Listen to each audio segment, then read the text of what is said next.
we have a confession. This is a funny confession, yeah. No, we have a confession. And by we, I mean me, myself, and I. Yes, that's the three people. I only thought I was supposed to read to 92. Insane. So I haven't read chapter 90. No, I haven't read chapter... We're 93 yet. But you know what? Hey, Duck. You live read the... You also thought you had only read to chapter 92. So you can just put a rock in your nose. No, of course I read this. This is the end. Don't be a turkey pot pie. I thought we were supposed to not read it. I was like, this is a bullshit place to stop.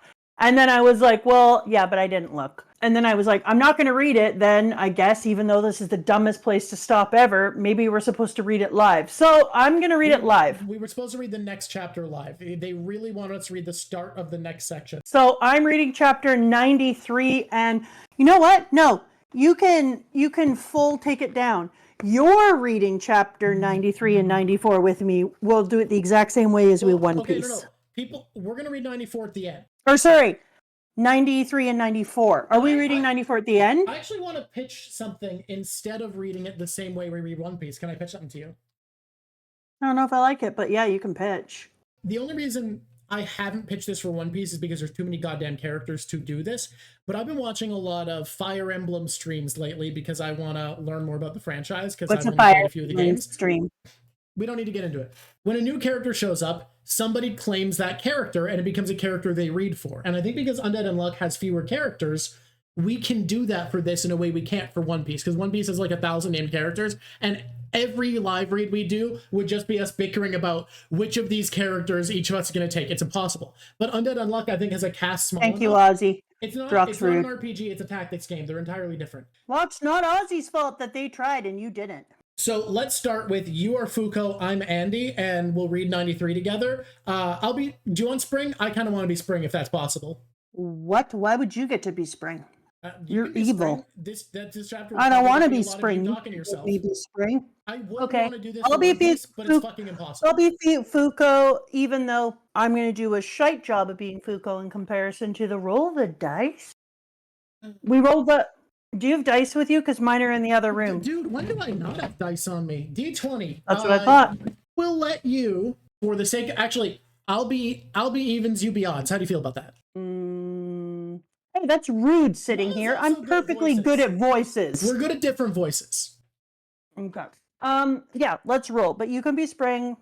You can be Andy. I will be Fuuko. But I want to pick one other person I get to be. Okay, we'll just go. And the rest are a roll. Let us hurry and start our game with each other. You shall be the one tasked with casting the die here. Would sour the game should any cheating aid my play. Now then, guess it's time to get started. Okay, you guys, who's down to drink? I feel like Rip is a you vibe. What? Ugh. Kiddo's excluded, of course. What? That's Ishini, how about you?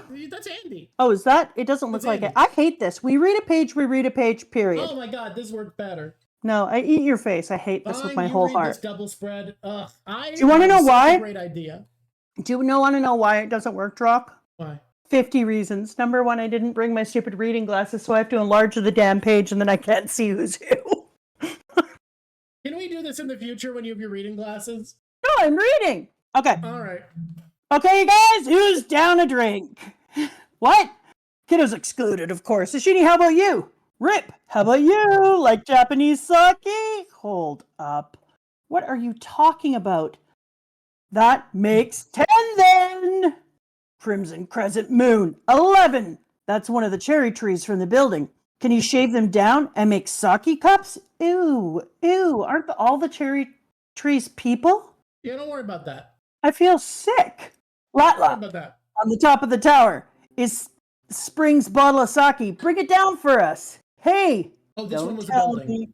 Don't tell me that you're going to use now of all times to sure am. These will be the last cherry blossoms before spring's out of here.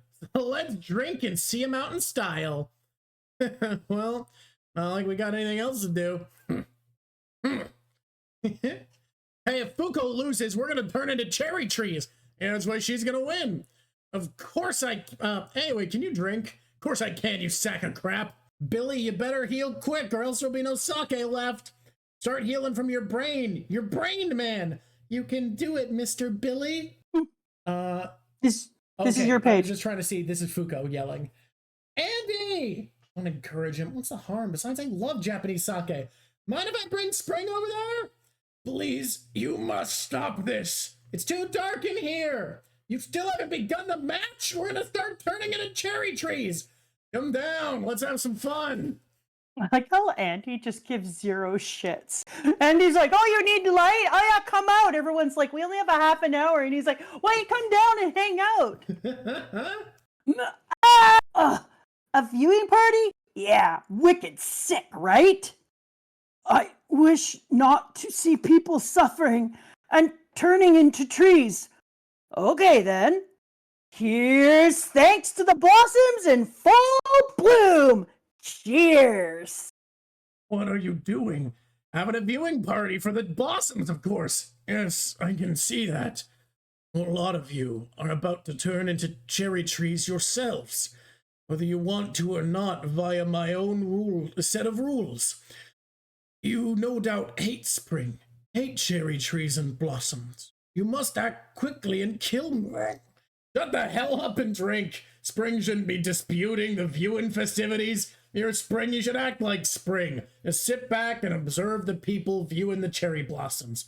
Watch them get drunk and rowdy, and marvel at their chuckle-headed antics with a laugh and a smile. Aww. Aww.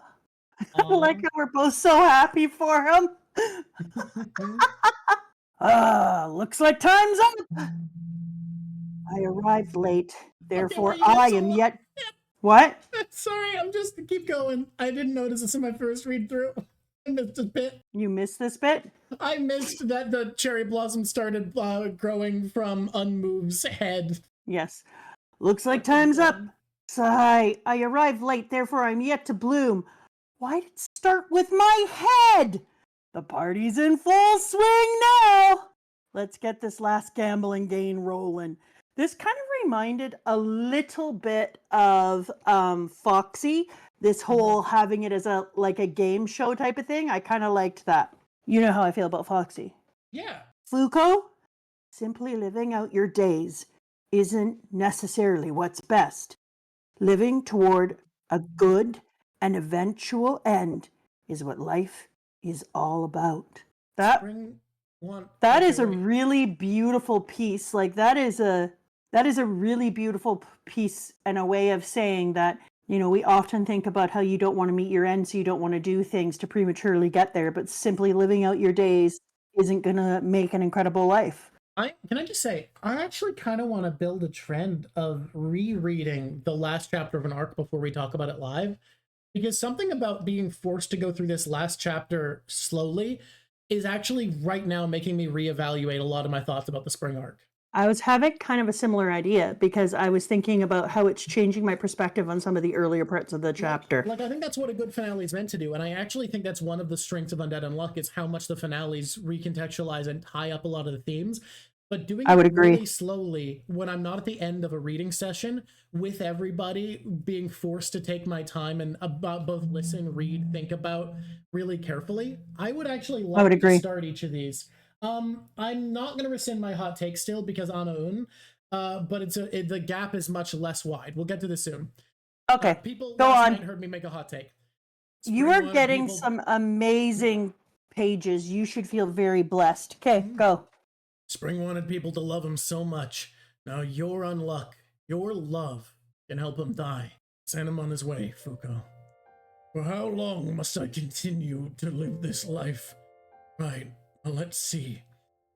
Till that day comes, when people act in earnest and play with you. Till people with taste cross paths with you.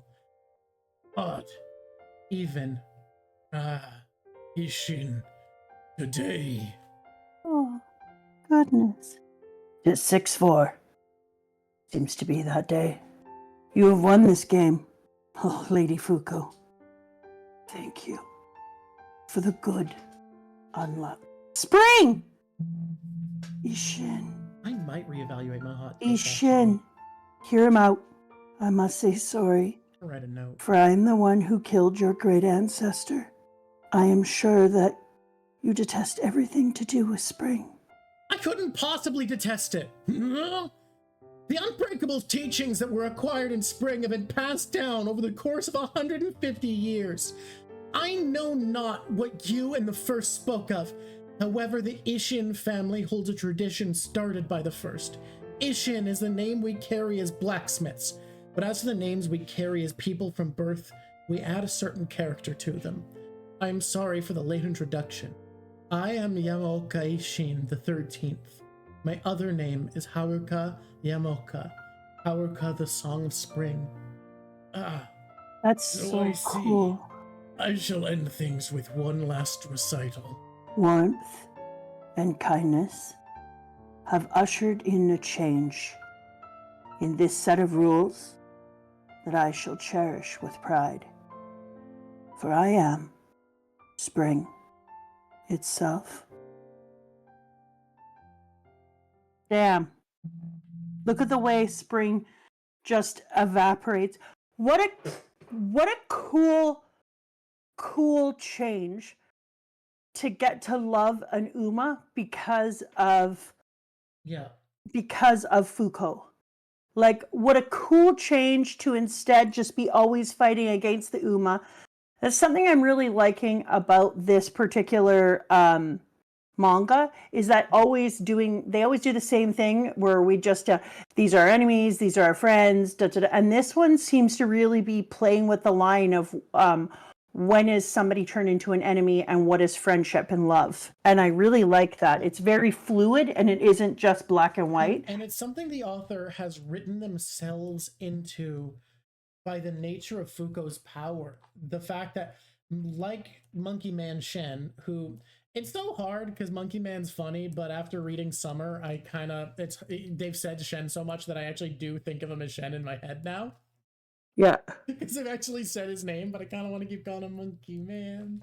Through his power, we also get this. We knew that this is part of it, but like the idea that love and affection are needed for the powers, there's something very unique about it, and it's so interesting to have a villain send off be the villain being so grateful that they don't have to fill this role anymore. And also, I'm gonna be honest, kind of fits in with what I've been saying about my theories that don't necessarily go against your theories, but oh fuck, this is okay. It doesn't go against my theories at all. My hot take last night that I had on my stream is that I liked Autumn a lot. I liked Autumn quite a bit better than Spring. I'm not so sure anymore after being forced to sit with this a bit more patiently and think about the ending right now. I liked Autumn more than Spring until I saw the last two chapters. And I think that it's an intentional thing where you're going through the chapters and they're like, yeah, here's the fight. Thank you, Zach. Here's the way that we're doing it. Oh, it's just a basic fight. We're pairing all these people up. You're learning about all their abilities. You're seeing the way that you can use the part to do some really interesting things, and how there's actually a lot of strategy. There's a lot of strategy involved for us to do these pairings, because there's a lot of strategy about what can go against another But that's fun, but it felt more like more scaffolding for me, that they were building me into this manga and less story. And then you get to the end and you're in the last, I'd even say 3 chapters or 4, and suddenly it's like, oh, what if we get so poignant now that the person that at the end of this thing that you prepared for, that you created meticulous pairings of different people, that you had all these fights, that you had 2 sides of the same goal come together and try to murder each other for, the thing that you mourn is the enemy, because you turn the enemy into a friend. So I want to briefly talk about thematics about spring and what spring means, because a lot of people were saying, of course, spring loves humanity, spring represents regrowth. I don't know if a lot of people know this, because we live in a very safe world where global food systems and modern advancements in agriculture and food storage mean that there's no point of scarcity. There is no point. Spring is the worst season. Yeah, if you're in a developed nation, there's no point of the year. Spring is traditionally the hardest season because while it's not as bitter cold as winter, your food stores are running empty and nothing's edible yet. You can't get nutrients from these early blossoms. They are this tantalizing waiting, this timer, this fuse growing closer around you as you are starving. Most deaths from starvation happened in spring because the animals are too thin to get as much nutrient from as they're just waking up from hibernation and haven't regained their muscle and fat yet.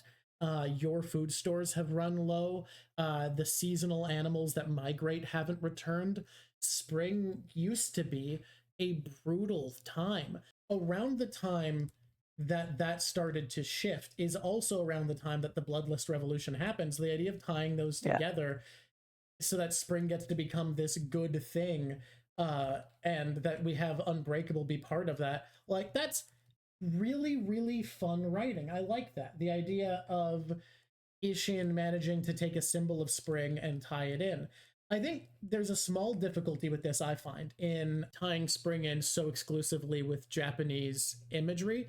But to be honest, Japan just has the best spring imagery to work with. I live in a place where Japanese cherry blossoms have been grown for beauty, and holy fuck, they are. I've never lived somewhere else that spring feels nicer and prettier, so like, I don't blame them for going with it. Japan has it on lock. The other thing is people always think of winter as being a time of nothing, but winter is generally a time of celebration. You have heavy food stores you've worked hard for. The food has just been preserved. It feels like you have a great deal of it. You have relaxation because a lot of work is done. You have a lot of protein, but you also have a lot of family time and a lot of bonding and making of crafts. Whereas it can't last forever, and spring is generally the time. That's why spring bulbs were so important.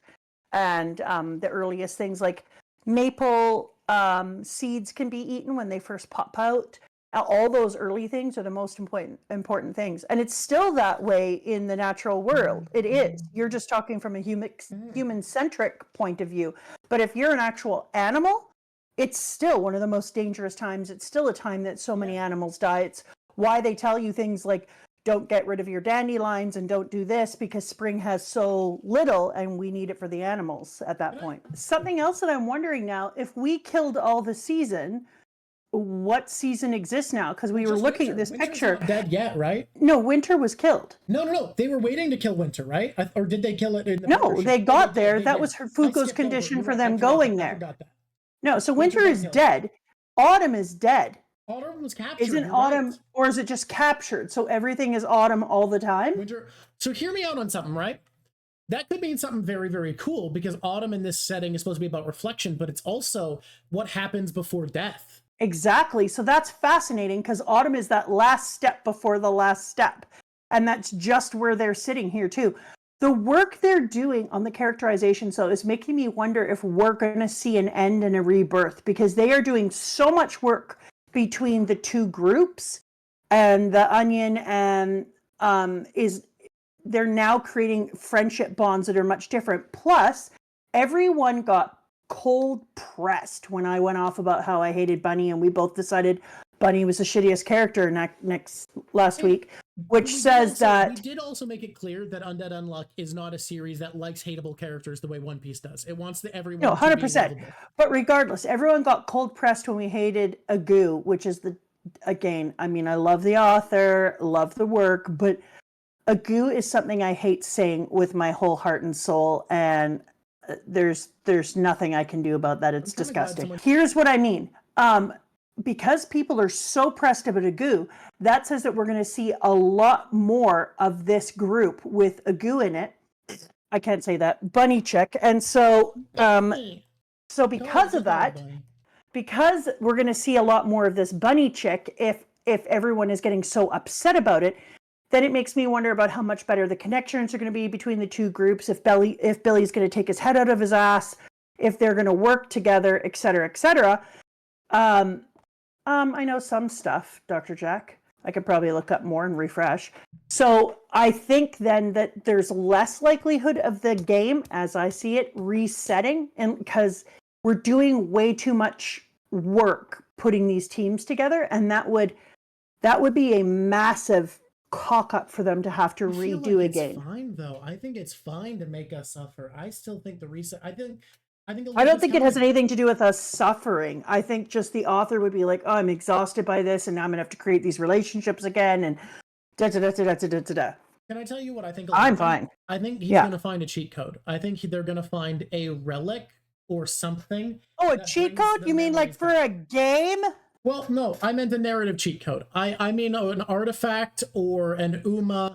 I'll be with you if it's a or cheat reward, code, like a or game Apocalypse cheat gives code. a reward that brings them all their memories back. Like, I think Oh, there's a lot or of like, ways I don't the know. author could cheat themselves into getting their relationships back. I think it's a game. And if it's a I game, know you then do. that cheat code is going to be an actual cheat code, and but it's that's going to just bring a them theory. right back to their last saved spot, which they're going to make just before they die. Oh, I love this.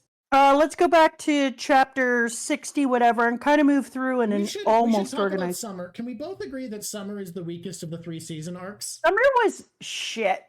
It wasn't terrible. It just, when you do the other ones, you can't possibly. It felt so much weaker. So much You weaker than Spring and look at Autumn. all the other ones, and there's no way you can be like, oh, Summer was the thing. But Feng! Feng is strong! Did you notice that Feng had the character trait of strong? Can I just say, though, stealing Fang's bracelet and then choosing to die and to get pulled inside of it that was a sick decision. No one can say that wasn't sick as fuck. I have a question, and this is going to seem like a question that Gen Z doesn't like. Is it sex-based? Because they don't. It is. They're not gonna. Can they, if he's pulled out of the bracelet? Can they fuck? Yeah, totally. I don't see why not. Oh, dude, you don't have to be that crass. But can they still be in love, have relationship, have relations if he's a bracelet boy? The way I see it is, yes, but the power dynamics are a little unhealthy because he has to do whatever she says. But also, you know what? I've seen what women listen to as an audiobook. I think a lot of people are into unhealthy dynamics in their fiction. And that's okay. Because my thinking was they did so much work on this relationship, and it's okay because there's some beauty in the unrequited love and the being separated from each other, because it reminds me of like the moon and the sun falling in love and then being separated by the sky, blah blah blah, you know what I mean? So like there's something beautiful about that. But on the other hand, the idea that they would always be together, that she wears this bracelet and that she can pull him out, but can he come on his own if she's not in trouble, or only if she's in trouble? People are debating if they're in a romantic relationship or not, because it is a bit weird. I don't think they are yet. Yeah. I just think that there's some possible for sure. There was some acknowledgement of their emotions for each other just before he got sucked into the bracelet. You are late, but you know what? You're here, and that's what matters, and we love you for it. So, since there was some acknowledgement of their relationship and their feelings for each other, just prior to him getting sucked into a bracelet and turning into a bead, I wondered whether or not they were going to allow that to bloom. And then I started to wonder, can he only come out if she's in trouble or if he's called? Because then she could lead like massive ass double life and then be like, oh yeah, now. Like the power imbalance there is wild. Answer the question. Can I answer the question? Can you answer the question? Do you think he can come out on his own? No. She has to choose to summon him, I think, is how the artifact works. So otherwise he's inside? Because he was just around, but I didn't know if he was coming out and around because she needed it only. So yeah, that's wild power imbalance. No, it's a wild power imbalance, but like I said, the romantic books that women enjoy have taught me that we're in a fictional world and unhealthy power dynamics are okay. That's not always true. We like a lot of different kinds of In books. fiction, look, yeah, women are not a monolith. All I'm saying is enough women like those books that I think we can say that in fiction we're okay with this We like all of them. We like a diversity. I read every type of spicy book there is. for sure. Okay. I have a critique that came up in the summer arc that I want to get to before we get into the plot proper. Is it that stupid book? It is an art critique. Oh, whoa. This is a great artist, is a better artist than me. I'm not going to pretend not. However, I need to start with a statement. I need to start with an interesting statement, okay? This artist has no love of muscly men. Interesting. Now, why is this a problem? Muscly men need to be included in a shonen, it feels like. You don't think Undead is a muscly man? He is. I'm going to get to what I mean. Muscly men are included. So is Shen. They are here. Okay. When I read One Piece, I don't think there is a love of muscly men from Oda, which is why most of his buff men are drawn in really exaggerated, silly ways where it's a cartoon to show how strong they are. Whereas Oda's love of spindly, big titty ladies, I think we can agree is a real present factor, right?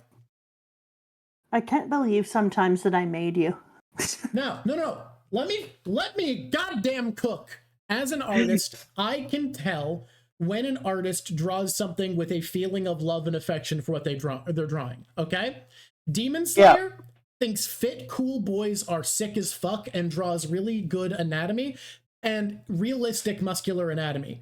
My Hero Academia doesn't draw very realistic muscles. However, you can see the love for comic books because when characters are drawn to be larger than life superheroes, My Hero Academia does a great job and they feel very rigid and sturdy. What they represent, what the muscles embody and represent, comes through in the way the art is done. JoJo has a sexual love of muscly men. You can see that in the way the buff men are drawn, and it makes the buff men come across as better drawn. You can see what an artist cares about. Akira Toriyama has a love of muscly men in his love of martial arts and how he thinks being strong and working for a strong, powerful body is cool. He draws musculature in a way that it looks cool, sleek, like there's movement to it, but also rigidness. The muscly men in this series are drawn kind of worse and less appealingly than most things. And I think it comes from the fact that this guy doesn't give a shit about buff guys. He gives a shit about cool guys. He thinks cool guys are cool. Baki has a deranged obsession with muscle, the object, like not musculature of the full body. The Baki mangaka has a love of the object that is muscle, the power of muscle. It's a power fantasy love of musculature.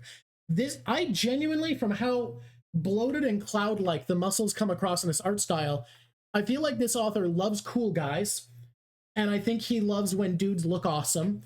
And I think he knows that there's an expectation of muscular men to be a symbol of power and strength in this sort of work. But I don't feel like the musculature is drawn with any particular affection for buff men. And I think they come across less appealing and more clunky, puffy, bloated looking than musculature should, because there's not a love in the art style here. Interesting. So it bothered you in this particular part? It doesn't bother me, but I honestly think it would be better if he felt disconnected from the need to have buff men represent coolness and did something closer to what Demon Slayer does. I think that the author is obsessed with their creations. Like the Umas, they put time into the Umas. Absolutely. The Uma designs are so interesting, and they feel like they're inspired by broader Japanese media, but without like an obsessive detail and attention to expectations. Like, I love the Uma designs. I think they're fantastic. I think the way he draws hot ladies is great. I think the way he draws cool ladies is great. The way he draws cool men who are looking slick in their suits. I think most of what he draws comes through as this is a thing he has love and affection for. And I just think like this series would be better if he didn't feel the shonen expectation to have jacked dudes, because he just doesn't. It's not bad. It just comes across without like love and affection, without passion. They're passionless buff men. Yeah, absolutely. Shen's muscles come across oil injection-y. And I genuinely think an artist this good, the only explanation for anatomy feeling that weak is there's no passion in his buff men. He is not JoJo in love with the male body. He's not Akira Toriyama in love with martial arts. He just likes cool dudes. That's interesting. I like that. That's a great aside. Worthy. All right. Now we can get into summer. I just felt Thanks like, for popping yeah. off. At first, I didn't like them bringing out the Apocalypse book to take him into the real world because they were worried about leaving him behind. But I was like, yeah, no, I could totally see it. Also, I kind of like that they made him a little Silence of the Lammy by putting him in his own cage to protect people from his big old smacky mouth that could bite them. I was like, oh, I see what you did there. Kind of here for it. But I would say that, and Summer flying above the building was sick. Them all at Visually, I the. actually think summer's my favorite design. I thought it was a sick ass design. But I just, in comparison to the other 2 seasons we saw go down, it was my least favorite. Also, I didn't like his master. The backstory with the master, I wasn't particularly in love with. Like, I was like, okay, you got a dude who's obsessed with being the strongest, which kind of felt like a pop-up of Zorro, but he was trying to be the strongest, and it made me appreciate Zorro's character a lot more because I was thinking, like, they got him being the strongest to the point that he doesn't see the use of his strength, just the goal. So he forgets that that Shakespeare saying, a thing that is won is done, joy is in the doing. And instead, he is just moving to the end of the walk so that he can look out from the top rather than realizing that the real beauty of it is the walk up there. And so I liked that, but it made me appreciate Zorro's design more because I kept thinking, like, yeah, because at least Zorro, in the pursuit of this, is also living this rich and full and amazing life, which is something that then later on we see talked about within the spring episode. So I liked it for pointing out what a weak and pathetic version that is, that if people just try to have mastery and don't enjoy the trip along the way, that their life is really kind of meaningless. You've made me realize a issue I have with this arc that I couldn't put my finger on, right? Which okay, go ahead. I think is this author is usually, in most of these arcs, very, very good at layering themes over each other. And first of all, I think an actual problem with the writing ability of this author is it's a very common trope nowadays to only introduce a character's backstory as soon as they are relevant in the story. And I think we're getting a bit too ham-fisted with how backstories are being introduced. This is a nitpick. The backstories themselves are working. There's an issue I have. Now, let's move on to the actual critique you made me realize. The only thing we get clearly represented as a dichotomy between the philosophy of Feng and our characters and what Shen has to move away from is caring about your strength, caring about how strong you are versus having a thing you're fighting for, working as a team and friendship. And I feel like it's not about how strong we are, working together is what matters. I feel like I would like it to have gone a little bit further into the idea of there's a disconnect, right? There's that central point between these ideas that you just brought up, which is, what am I strong for? I feel like the fact that I'm choosing to fight to save someone instead of choosing to fight to be strong is brought up. But I think it would feel more powerful if the theme was instead, what's the point of being strong for itself?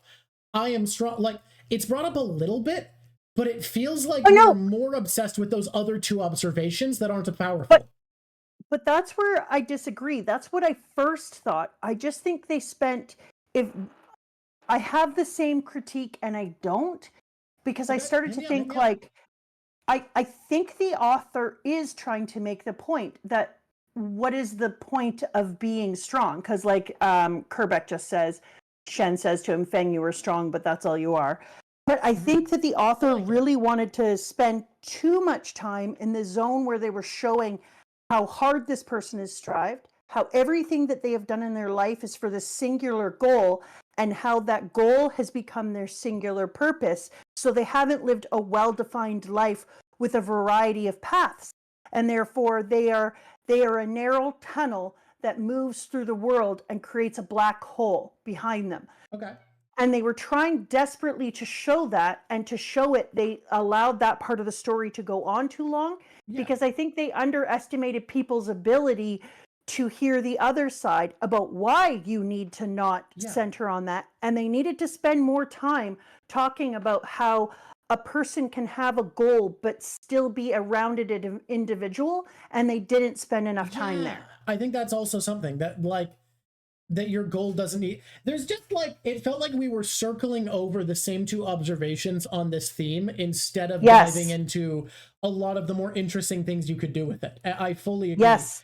And it's interesting Where because, I like, think that died once we got into spring. I think in summer, and maybe it's because it's the heat of summer, so the author was also trying to make like summer is irrational, summer is passionate, summer is hot, summer is singly driven.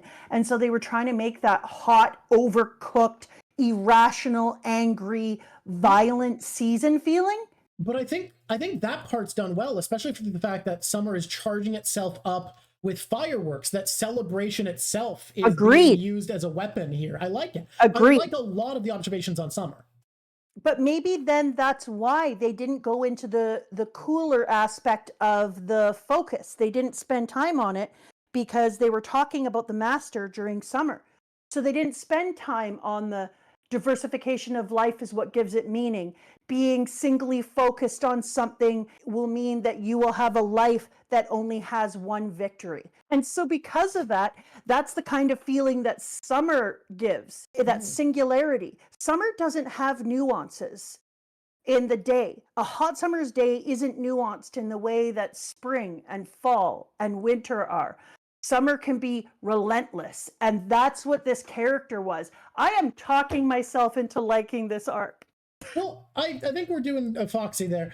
But I think a lot of the problems really come from the fact that this author's usually better at presenting us with those things. I think more patient storytelling where Shen's master got his own section could feel better for me, because someone said earlier that summer was more of a setting than the villain here, because Feng was our antagonist, and I do agree with that. And I think summer, to me, feels like it has so much promise, and the idea, the truth from untruth is very cool, I'll agree. The exploration of what Shen's power, what truth means, okay, there's another theme that I want to talk about that I feel like wasn't touched on enough here that had more potential, which is... Is it in summer still? Because I want to pop in summer. summer. Okay, go ahead. So I'll let you take it back after I say this. Okay. I think we miss out on some exploration we can do about Shen, that before he lost his power, that he could only get as much out of his power as he did because of his obsession. Like, that is something that I felt like needed to be touched on more if we were going to talk about his obsession as something he needed to get over. Because if he wasn't so obsessed with being the strongest, he couldn't have loved Spoil. He couldn't have had this affection for his opponents where he loves the obstacle they represent. He loves that they are part of making him stronger. And honestly, it makes me go back and retroactively wish that in the Spoil arc, we had seen Shen, the moment where he can't use his power on Victor, retroactively becomes more interesting to me thinking about this, because he wasn't able to use his power on Victor because he was so far beyond him that he was no longer able to be part of his journey to be stronger, so he couldn't love him because he wasn't able to learn from that fight. He was so far beyond him that there wasn't even the promise of being stronger. I think that's beautiful and cool, and I wish now that that was touched on a little bit more textually, because thinking about that I find really interesting. Okay, I get that. Here's something I just thought of. Okay, hit me up. Summer is the season that everyone looks forward to the most. I mean, if you're crazy, sure. Yeah, but generally throughout time and throughout history that I've known, everyone's like, oh, summer, I can't wait till the summer. In the summer, we're going to do this. And everybody talks about the summer. And summer is the same thing as muscles. Summer is the strong season. Summer is the heat season. So part of it is, I think he feels about summer the way he feels about muscles, the way that you talked about that earlier. Okay. And he thinks summer is overbearing and hot and too in your face, and it's like a giant muscular man, and he has no love for summer, the author. Also, I could see that because the fall and... Go ahead. This isn't... Well, no. This goes into his philosophy. Think about how far he went out of his way to talk about how if you like things static, you're wrong with Gina. talking about Yes. unchange, we had this whole focus the author had about how transition and change are important. We have Andy talk about how things need to live to an end. Of course, the Yeah. seasons that represent change are what the author has thematic love for. Exactly. Literally, of course. So, Untruth did work on Victor. People are correcting me. Fair enough. Yeah. But there's so much to this. Like, I really, really like what you touched on, that he loves change, so he finds far more interest in the seasons about change. He thinks Summer is also arrogant and popping off all the time Mhm. and doesn't have the subtleties and the beauties and the change and doesn't flip between a variety of things. And so I also think that his messaging about Summer and the heat and the passion of being a one goal individual, he thought would be more apparent. I thought that when I read this, I felt like he just assumed that people would see all this layering. And I think that a lot of people like me on my first read, because a lot of times when I find the subtlety and the beauty is in my second and sitting here with you. Yeah. I just don't think he realized how much he hadn't spent enough time articulating that. I do feel like in general this was a bit clumsier. I don't want to give it full benefit of the doubt, like there was a brilliance that we need to access. I'll actually say one of the things that I needed to improve at media literacy as a kid, I genuinely didn't understand the idea of people fucking up when they were doing something, of people making a mistake. So if there was ever an ability in a video game that seemed bad, I assumed I was being too stupid to understand what it was supposed to do. And then eventually I started to realize, oh, a game designer can fuck up and just add something in that's bad. Or later on, I realized you can add something bad on purpose, and you should if you're a game designer, because it teaches people how to be critical about your game. I don't want to be in the space where I'm just assuming there's always something there that I'm not bringing to the table. I think it is a bit clumsier, because, and your job as an author is to represent ideas to your reader. If people aren't accessing it, that is kind of on you. But I don't think in saying that you are wrong, that there is more depth we can extract from this in this like book club essay format. Oh, there is. He is making points that I just barely kind of got into at first, because he is making a point about being singularly focused in your goals. Yeah. You have one goal, you have one victory. He is making that point. He also said what you just said in a different way, because we have sorry about this. I can't forgive him for what he's done. He killed my sister and my fellow disciple. I have a question that I need him to answer. But before all that, on the day of the fireworks festival, you remember that day, don't you? We were all on the rooftop that hot summer night. So he brings summer back. He talks about it being hot. Summer is relentless in the day. Summer is relentless at night. And then he said, and we watched a huge firework go off together. On that day, I thought, and May probably did as well, I thought this must be what families feel like. So tell me, what were you thinking about that? You fool. You were mere fodder to make me stronger. Nothing more, nothing less. I never once thought of any of you as a family. That's the thing you just described at. I must be wrong. It must be this thing. Da, da, da, da, da. No, it is just this surface. It's just either not good or it's nope, I was using you. And that's what this was. But when I read this part, this is what made me realize how much he was talking about a comparison of being a single-minded person and summer. Summer is hot. That's what summer does. This person is going to be the best. This person is going to be the best. So that's what you're finding the ways that Feng himself embodies summer, so that the Uma didn't even have to. Yeah, because in all honesty, even though I thought the Uma of summer was beautiful. Yeah, I've thought about that parrot, but it doesn't matter. It's still that feeling that he's saying. The Uma of summer really wasn't the showstopper for the feeling of summer. Feng was the vibe of summer. He was targeted by Untruth. He was lying. I could see what. Yeah, he did say that after, didn't he? Somehow. No, but he wasn't. You know what I mean? Like it was. It was supposed to be like, he was supposed to be saying the thing that Summer says. No, I have one goal. No, I have one purpose. I'm hot. You know what deeper thematic I feel like I'm having trouble accessing that I wish I was accessing better? Yeah. There's something in Shen asking questions of Mui, and getting I lies from thought it her was on Mew. purpose. Mew, getting lies from her on purpose to hear a beautiful truth without having to hear those words. There's something really pretty in that that I'm just not able to get. I'm like, wow, that's so nearly something beautiful, and my media literacy is failing me, and I'm just like, yeah. No, I don't think your media literacy is failing you. That feels icky. Can I, like, It's like I he's understand. afraid to feel the love that he wants to because of the I'm loss he's I'm had and his calling her Mew obsession. from now until the end of time. Her name is Mew. Here's, at first I was like, yeah, that's beautiful. But then I was like, you know what? That's beautiful in the way that a narcissistic person would find something to be love. Because Okay. it's because she deserves to not have to say those things.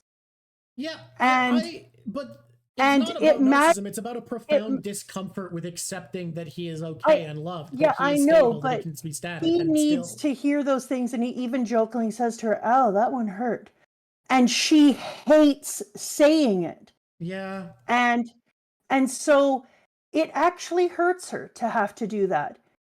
Which is actually why I cheered when he got turned into a bead. I was like, well, that's what you get for making people feel so Good sad and point. You have made uncomfortable. her do things she doesn't want to with untruth, You and now have had she all the can make you power do over her. Now anything. she has all the power over you. But And I she is actually love kind that. and is not making him do things he hates. Yeah, exactly. And so it didn't feel like good love, because if But I I needed don't to think it was hear supposed to things, be good love. Shen is a deeply flawed man. oh, I agree, but it's narcissistic. So because I that's don't what showed me that it felt like I don't even narcissism, feel because like I it's was like, narcissism. It just feels like selfishness. Like I you don't need a narcissist understand. to be selfish. Oh, I agree. But that's what I meant, is that it feels like narcissism, because it feels like that idea, like, I need to hear good things about myself, but I can't hear them in the traditional way because I won't believe them. So you're going to have to do this because you came here, you were doing this, you weren't supposed to, and I'm going to have to sit here and listen to it. And this Hey, is how we're going to have this can I relationship. just say real quick that I think I'm fucking cooking with this painting work? Yeah, I'm loving this, actually. This is a very good It's perspective. already taken nearly an hour, so hopefully I can speed things up to finish in time, but I think I Has can. this taken an hour, this thing? Not quite, but like 45 minutes. Granted, we did have a delete your art pretty quick, so. I also loved how they decided, this was great writing, how they decided to, you kill Summer, and you're like, yeah, killed Summer, nobody's ever done that before, high five, run around. Best. We did it. We did what no one can do. Deep Winter, because what a great juxtaposition to have, like, this hot ass day, this hot ass thing, this season with one goal to burn everything. You have to add a Bellamy in there, and then boom, it's the coldest. Easy, Everything's freezing. That was a beautiful thing, but it was also a great reminder that this is unrelenting. Can I say something really quick here? That no, because I'm busy laughing at my joke. Okay, now you can. If we look at something that this arc is doing, where you're talking about this idea of Summer being in your face, static, straightforward, this one thing that, like, Feng has it does tie into in an interesting way Shen's problem with not being able to accept love, that Summer is warmth and openness, and that Feng comes in representing it, and it's something that Shen is unable to accept. But it feels like that can't quite feel deep for me, because like Feng, Shen also represents Summer with this single-mindedness. So it feels like it's almost something really interesting, but I can't quite correlate the pieces to turn it into something especially beautiful. Pop off a little more about that. Well, just the idea that, like I said, he can't accept the stability of where he's at. He can't accept the warmth. He needs to have the love he's given because he doesn't feel like he deserves it. He's fed to him indirectly through forced lies. There's something about the discomfort with warmth and stability. This need to be unstable, to feel comfortable. Kind of like an addiction to chaos and problems. Oh, and you're right. You know what? I think Herbeck's found the way to tie this together. because Shen was single-minded until he met Mui. She was the first person who was able to open his horizons with love and without strength being a factor, to love without strength being a factor, to love someone. I'm telling you, it's not for Mew their because strength. she's mewing. It's a thing. It's not. It's not. And someone said I can say Mui. But I think they did correlate it. I think they put together the pieces that I was struggling to fit together in that. I would agree. Yeah. Because they do say it within there, and his sister, when she comes back, also says that she was able to open up your heart to love and and you were able to say things again. But maybe it's just I don't like him. He's not my favorite. I don't dislike him. You know why? You know why I don't like him? Pourquoi? I don't like that. I don't like that self-effacing character who's like, I don't deserve love. Because you know that idea of there's something about that guy I just can't stand about me? You think that's one of your weaknesses? It's why I hate Scott Pilgrim, because he represents the worst of me? Yeah, I think that what I'm seeing is something in that character that I dislike in myself. And so I don't like it. I think that's pretty fair. I have not ever loved Shen, but I haven't really disliked him. Are we reading further today? We're going to read one chapter at the end of today. Yeah. But I just think that when you're a person who's like, I don't know if I deserve to be loved or blah, blah, blah, like, don't let your feelings of inadequacy end up being other people's trauma. You know what I mean? Like, if you can't pull your shit together and keep your trauma from hurting others, no respect. I fully get that feeling, though, of like really struggling with something that you feel like is the traits you most dislike about yourself. Yes. Genuinely, Scott Pilgrim Takes Off is incredible. And Scott Pilgrim, the original, was basically about all of the worst traits of me in a person, the worst version of me I could be if I embraced all of my negative traits, learning to be better, apologizing for the harm he's done and becoming better, and moving past the terrible person he was.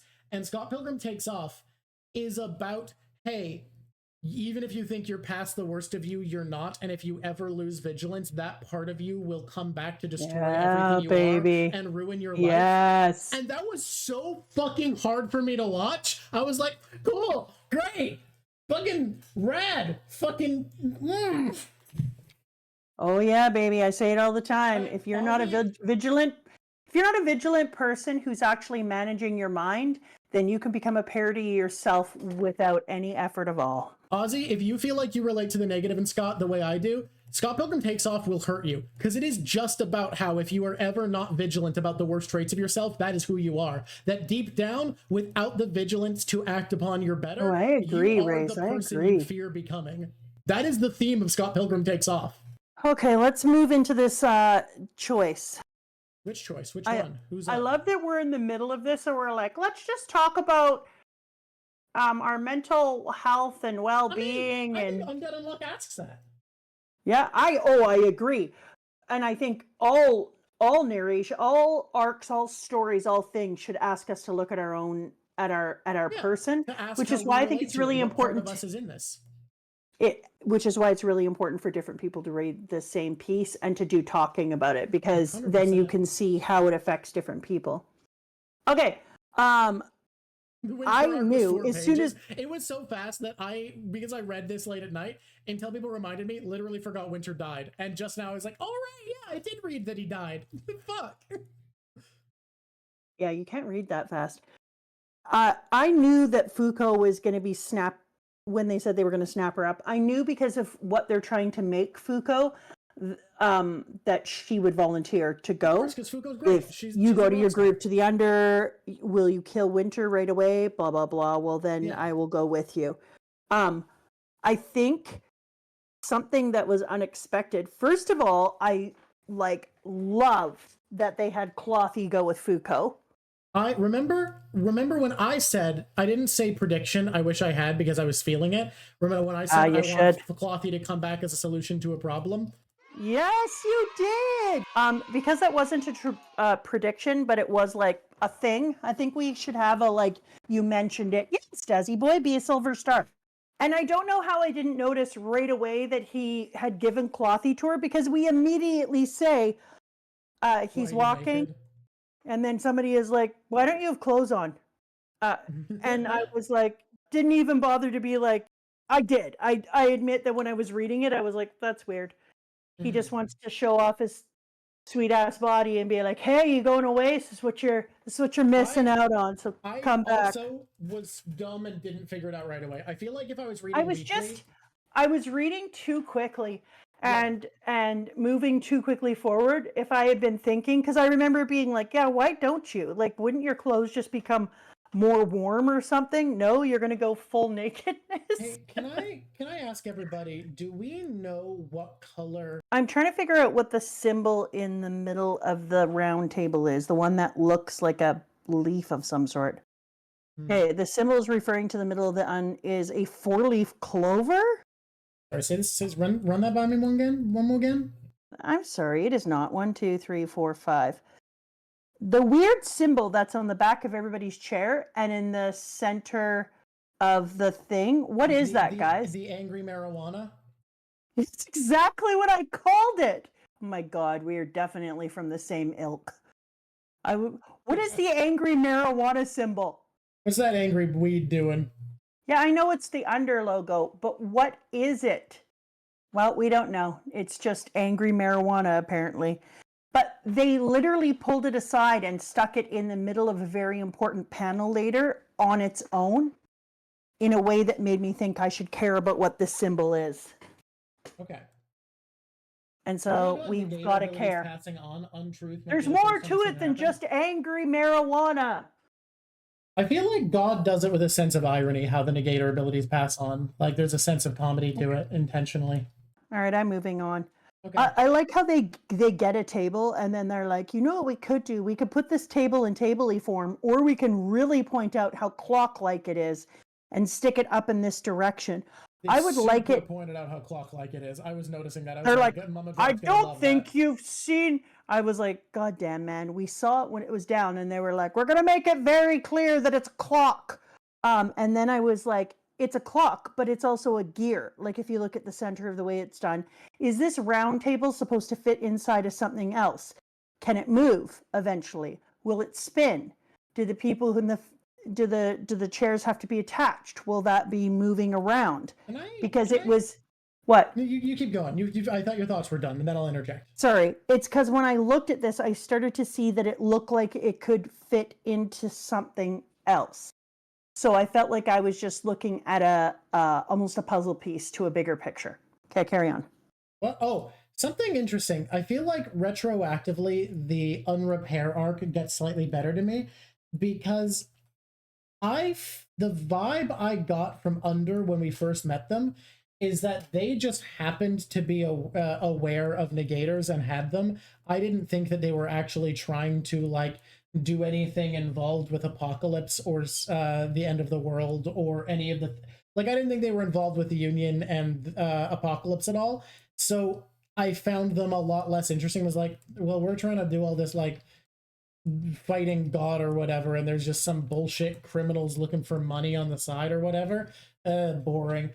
I feel like I would retroactively enjoy Unrepair better on a reread now that I know that their group is actually motivated in a way that connects to Union. Yeah, I liked that as well. Yeah, Stazzy Boy, they if you mean that it was taken from the Onion/Union, then yes. And then we got a new table. Yeah, I liked that as well. I'm just looking at. Okay, so I'm looking at fuuko and I'm thinking about how fuuko. I liked. Okay, I'm just gonna organize my thoughts. Okay, done.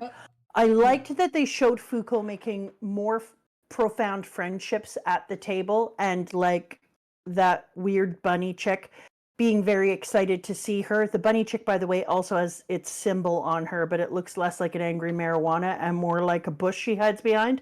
And I liked that they showed everyone being like, oh my God, you're here. Like, that's kind of cool. And I'm really glad to see you. And the bunny flying out at her and hugging her. And except for Mr. Crocodile, I can't believe that they just made a character who might as well be Crocodile's face. Oh, you know what I've decided that I would like as an before I forget? Yeah. Unintentional.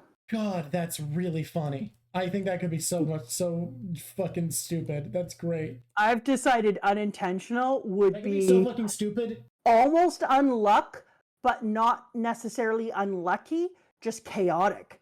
That would be Nothing fun. coincidence lines up to make people's intended outcome impossible. Yes, unintentional would be such good comic relief. Unreal would be terrible because I know people who have mental illnesses where they're uncertain about what is real and what is not. Uncertain. And unreal, uncertain too, same thing. That's a way to make people go crazy. I'm not saying no, I'm just saying like that's a mean one. Mr. Grinch. I wish they weren't so good at rhyming. We should move on, huh? Unreal would be wild. But anyway, I hated his name so much, and I think just doing it as unending would have been, really good. Okay, drugstore crocodile.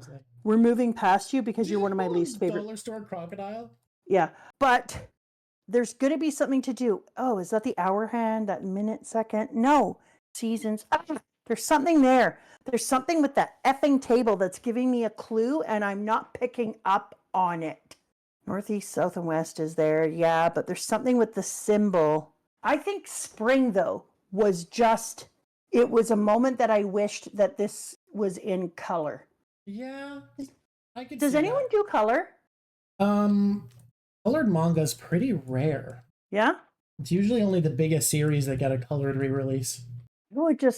I really love color. Like in this moment when we're having spring sitting atop this building and he's in the numb lake position and he's looking over everything and contemplating life, drinking sake and rolling the dice. I was like, this should be in color.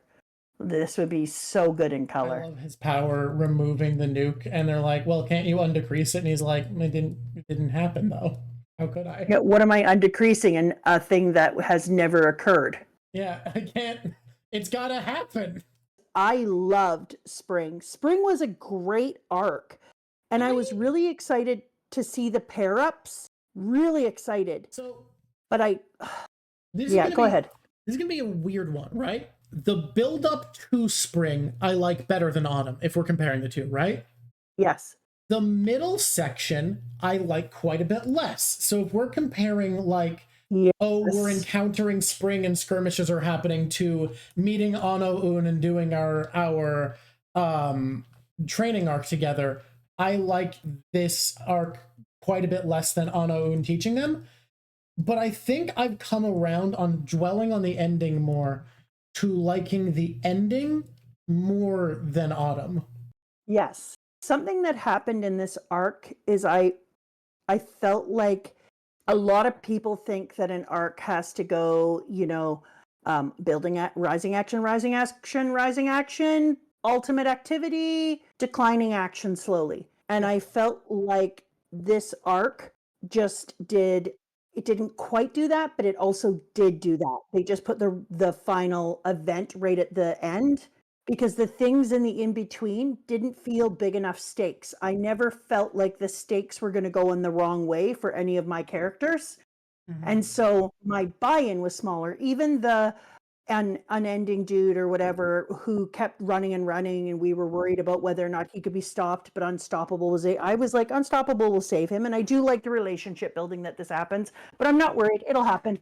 And then in every one of them, I never felt like I needed to worry about any of my favorite people. And if I don't feel that I have to worry about people, my stakes aren't in as high. And I didn't feel that any of the events were big enough for me to have a big care. Do you know what I mean by that? It's a weird thing that One Piece gets away with. Like, if we're going to compare, the reason One Piece I feel like manages to have stakes, even though you always know the Straw Hats are going to win their fights, is there's so much other damage that can occur because because the stakes are high, but not so high that they can't win. And I think it's an issue you have with world-saving stories because, like, we feel like we can't fail all the way, even though I do think this one gets away with it by the fact that we probably gonna have a second loop, so we're gonna have a big failure at some point. Billy and Andy, I didn't feel big enough stakes. I didn't worry. I'll be honest though. The thing I liked about that before I forget. Yeah, before I forget, I want to say, I was about to say the choreography was good. It felt like a dance. Everyone had their own thing. What was better was the relationshiping in there. See you later, Dr. Jack. Have a great day. Well, have a great sleep. Yes, I you have think, to go to right? sleep. Have a good sleep and have a great day tomorrow. But the thing that I thought was really great is the relationship was great in there. The explanation, him forcing Billy to see Unluck for who she was, because Billy just saw Unluck almost like a power boost, like a plus 20 Unluck power boost, rather than a person with her own greatness. And that's awesome. But she's so much more. And Billy had that faith, and Andy had that faith and forced Billy to come along with it. But at no point, and I'm just going back through my spring was an amazing time to draw on the Under and the Union together. But spring was not a time where I felt like any one of the fights, any one of the people were going to have long-term ramifications for me. And so it just felt like I didn't have to worry about any of that. Love the relationships taking place. It didn't feel like it had stakes till it got to the end and we were losing spring as an Uma. I think that honestly makes the ending even better. Like it is a weakness for the arc for certain, and I don't want to take that away. But that weakness almost makes the ending better, because having an arc where you feel like we can't lose it. Holy shit, this arc is brilliant. I think I like it better than Autumn because I just had a realization. Okay, go. Pop off. Okay. Oh my god, it's the season. God. Well, no, you have a different one, I think. The end Okay, of go. the arc managed to be as beautiful as it is because it forces us to understand Fuuko's struggle to only be able to use her power to kill Spring by coming to truly love Spring. And we only have that happen narratively when we come to love Spring and have to watch him die. We feel lost despite coming to an arc assuming we won't, because the author has brought us on the same journey as Fuuko of coming to love what we've come to kill.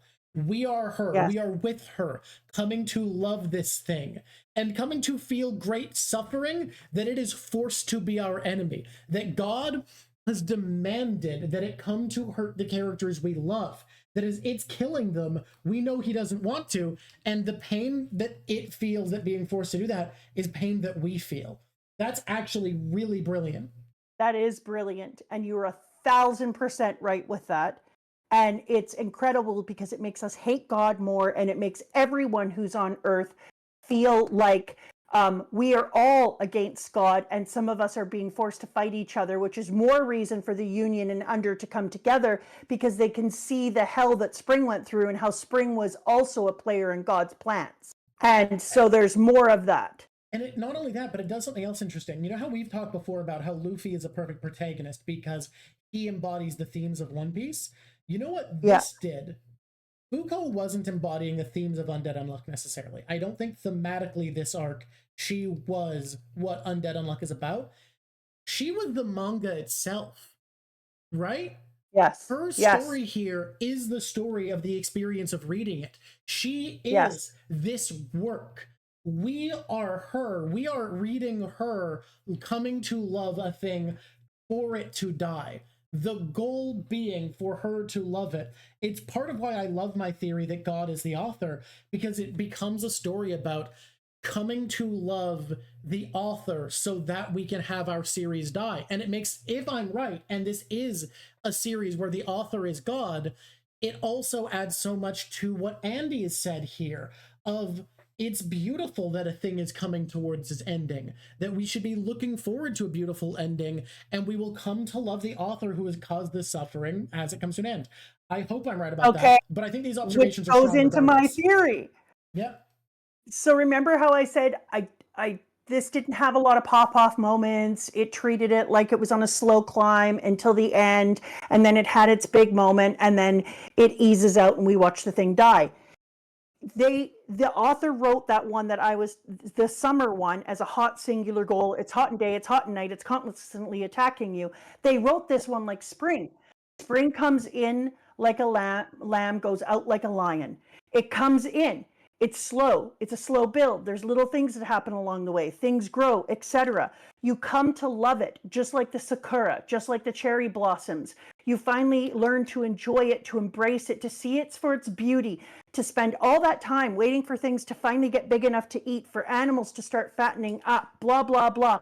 And at the end of spring, boom, it changes because everything gets incredibly hot, incredibly vibrant, and spring ends with the big moment and becomes summer into its transition. And so they wrote this arc, this little spring arc, the way that spring, the season, works. And the way it's been historically been interpreted. This is, I think I have talked myself into liking this better than Yeah, I Autumn. loved The Whale. That was I amazing. was coming in with the expectation that Autumn was going to be my favorite, and I am reversing that. It's beautiful. It really is. It's stunning, and it's Well, if you beautiful. think that you keep saying coming in to watch things die, to love things, and then have them die, that's exactly what this entire arc is, and that's what spring is. I was also gonna say- A flower grows, it's beautiful, it dies. The small little leaves come out in the trees. They're soft, they're vibrant, they're green, they become huge. They're no longer spring. It's also interesting. And- Autumn was an arc about coming to love our heroes, and this is an arc about coming to love our villains. Exactly. And so spring is also a rebirth. So it's a rebirth of the story. I would be surprised now that we've watched spring, we've watched the way the Union and Under have come together, we've watched how they've had to learn about each other. I would be surprised if after 93 or whatever the hell we're on, I would be surprised if there isn't some sort of weird rebirth, because spring is a time of rebirth. So what's going to come out on the other side of this? It has to be a birth of what this arc made. This is a arc that I think would have been pretty shitty to read week to week. Yeah, I don't know if it would feel as fun. Because if you're thinking about how I'm saying that I think it's written the way the season is written, in like a lion out, or in like a lamb out like a lion, there isn't a lot of big stakes moments. It's just more of the same, slowly increasing intensity. And that's what spring is. It comes in, it slowly increases in intensity until it becomes the hotness of summer. And so... Sorry, you go. And so I think reading this week to week, I don't know if I would have loved the chapters as much. And maybe some people are lucky and they have the patience for that. And so they just would have found it fun. But for me, I think reading this all together, once you get to the end and the end is like, oh, damn, that's changing. It makes you reflect on the entire season. And I think that it just makes it so much more beautiful. God, this is an interesting one. I'm having to go over so many of my thoughts. There is something I want to talk about really quick.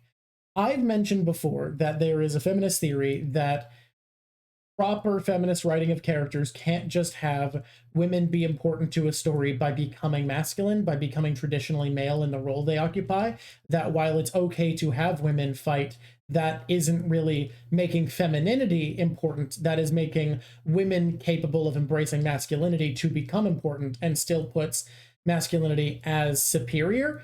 And I think there is a hesitancy. There's a hesitancy we have in progressive spaces to attribute certain traits to the feminine or masculine, because I think there's this thought that we are taking those concepts away from the other. And violence, I think, is one that progressives are okay attributing to men for a lot of reasons. I'm not going to go into all that. But I want to just swipe that aside and say, hey, men can be feminine, women can be masculine. It's okay to have gendered notions. And I think the idea of empathy and seeking out love for people is a feminine concept. Now, that could just be cultural, that could be inherent. I agree with Simone de Beauvoir that we can't actually know what is truly biologically male and female because our culture dictates so much of that it's not even worth thinking about. We just accept what is and don't. It's really thousands of years of societal buildup. We don't grooming. If these are biological factors, because some of them probably are and some of them probably aren't, and we can't know the difference. It's just impossible. But I think it's okay to just say that this outreach and seeking of empathy and love is something that is a feminine trait. And we see Fuuko be the most important person here in a shonen action series that doesn't shy away from action being significant, that doesn't pretend violence isn't a core part of the story it's telling. We see her outreach of seeking empathy and understanding be both the most important thing for our heroes and the most important thing for the story being interesting. And I think when you want to write actual media, when you want your stories to have meaning behind them, that's the more important part. I think the thematics aren't as important as, technically they won because of this person isn't as important as the narrative experience. People can keep telling me that the ladies in Naruto doing healing is the only reason we won, but because that wasn't the part that felt narratively fulfilling to me, the reader, it wasn't actually as important. It wasn't important. You can't just say that. Here's a weird example. Lord of the Rings will continue to tell you that dwarves are one of the major races and there's like one town of hobbits. And yet, which one do you, the reader, care more about? Which one is more important to the experience of reading Lord of the Rings? Dwarves barely exist in Lord of the Rings. And when they exist, it's as this footnote of thing that used to be. Media is meant to be read, and the experience of reading it is the important part. So when Fuuko's love is the most important thing to our victory, that's one thing. But when it's the most important thing to us, the reader, that is significant. Can I just say though, Drawk, that I wouldn't be on your side about this Fuuko being allowed to be feminine and having the softness and the love and the attention. I wouldn't like that if there wasn't also women kicking ass and taking on a bunch of different roles in here. I agree with you that the author of this piece feels feminist because they allow everyone to be whatever they are in whatever way. And I never question whether or not the leadership as a woman is strong. I never question whether or not Untouchable is actually this amazing badass person. And so because of that, it allows me to not feel like Fuuko is being put in a paradigm like, oh, I'm a woman, and so I'm able to see the uniqueness of a person and bring out the love in them. Instead, what I see when I look at Fuuko's character is this poor girl who's one of the people who has the deepest hearts, the most love, the most would love to touch others, wants to touch their lives, wants to enfold them in an embrace, and instead, and you can see that because it's because of that she reaches them and can find something to love in anyone. And yet that beauty inside of her is used against her. And so because the author has been feminist in the rest of the writing, all I see is an incredibly deep character who has to have the gentleness of her heart used against her as a poison. But I just, as a writer, find it so much like, I think the part that you're talking about being necessary to enjoy this is real. I fully agree with you. But I think that part is so easy. It's so easy to have badass action ladies. It is, and yet look at all the other manga, like that whole other one I've read, plus the few chapters. But look at One Piece, man. One Piece? No, you don't understand. One Piece does its female characters so much more justice than the vast majority. I know, and that's what you tell me nonstop. And yet this here is way better in the writing of women. Better. But I still think it's so much more incredibly impressive as an author to make what we would see as feminine traits in an action story be the part that we, the audience, care the most about. Making it the most important to the plot is something I've seen a few people do, but making it the part that we are invested in, that we're hyping up in an action story that is still an action story. It doesn't give up on that. That's so cool.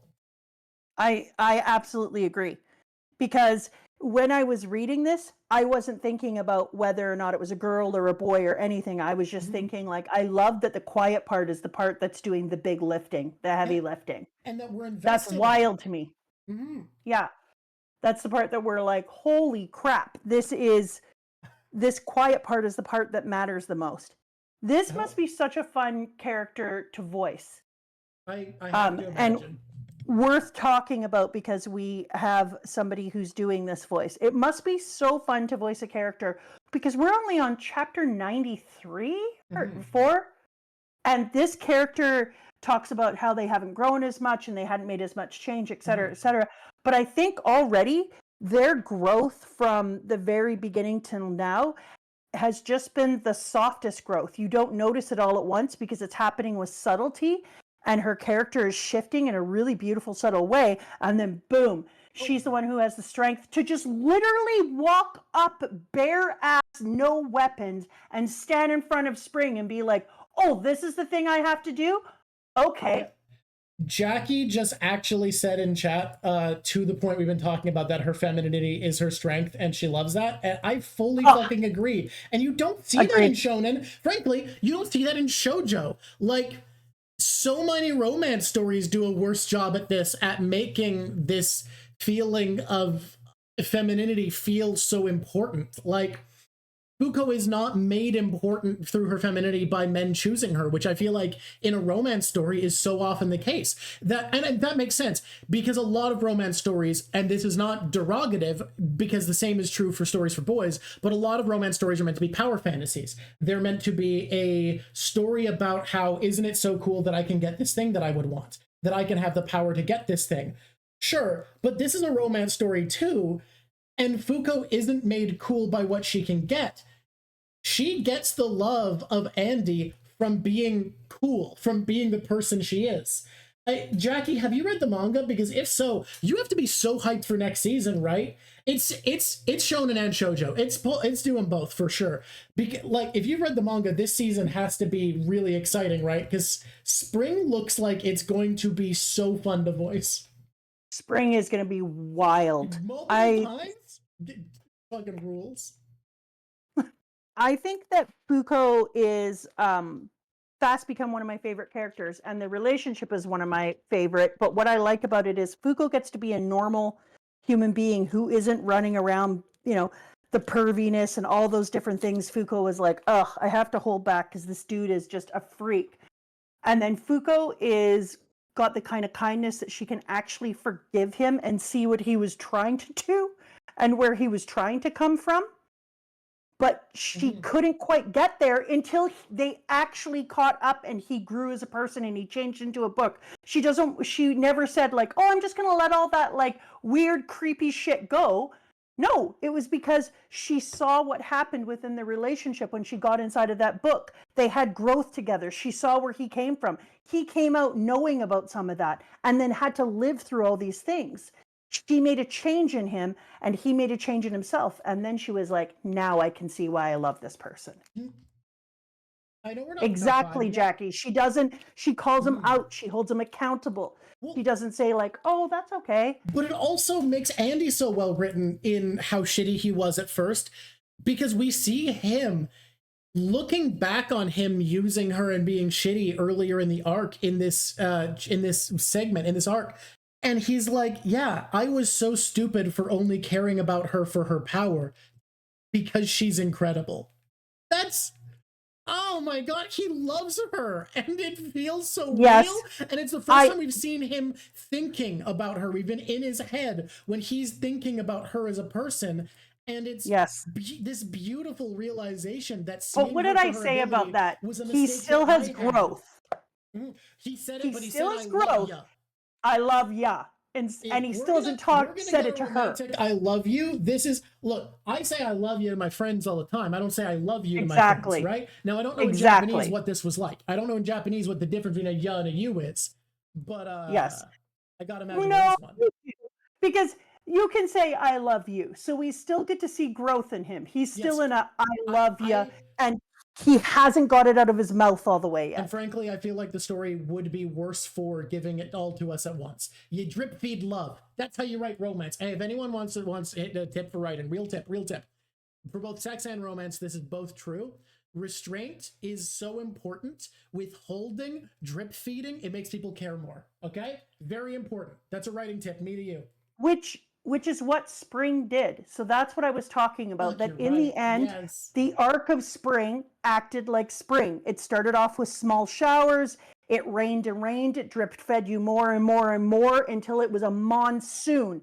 and we see a fight between Spring. We see Fuuko walk up unarmed and go there to love somebody. We have to watch Spring die. But you know when we really see that he loves her, the whole thing where we're like, okay, that's nice. He said it. He's realized he loves her, blah, blah, blah. That's great. But the real time we actually see it is when he's talking to Billy. And he says, no, I need you to come up here and watch this. This is all I'm asking. You have to come up and see her. You need to see her for who she is. Oh my God, That's this arc.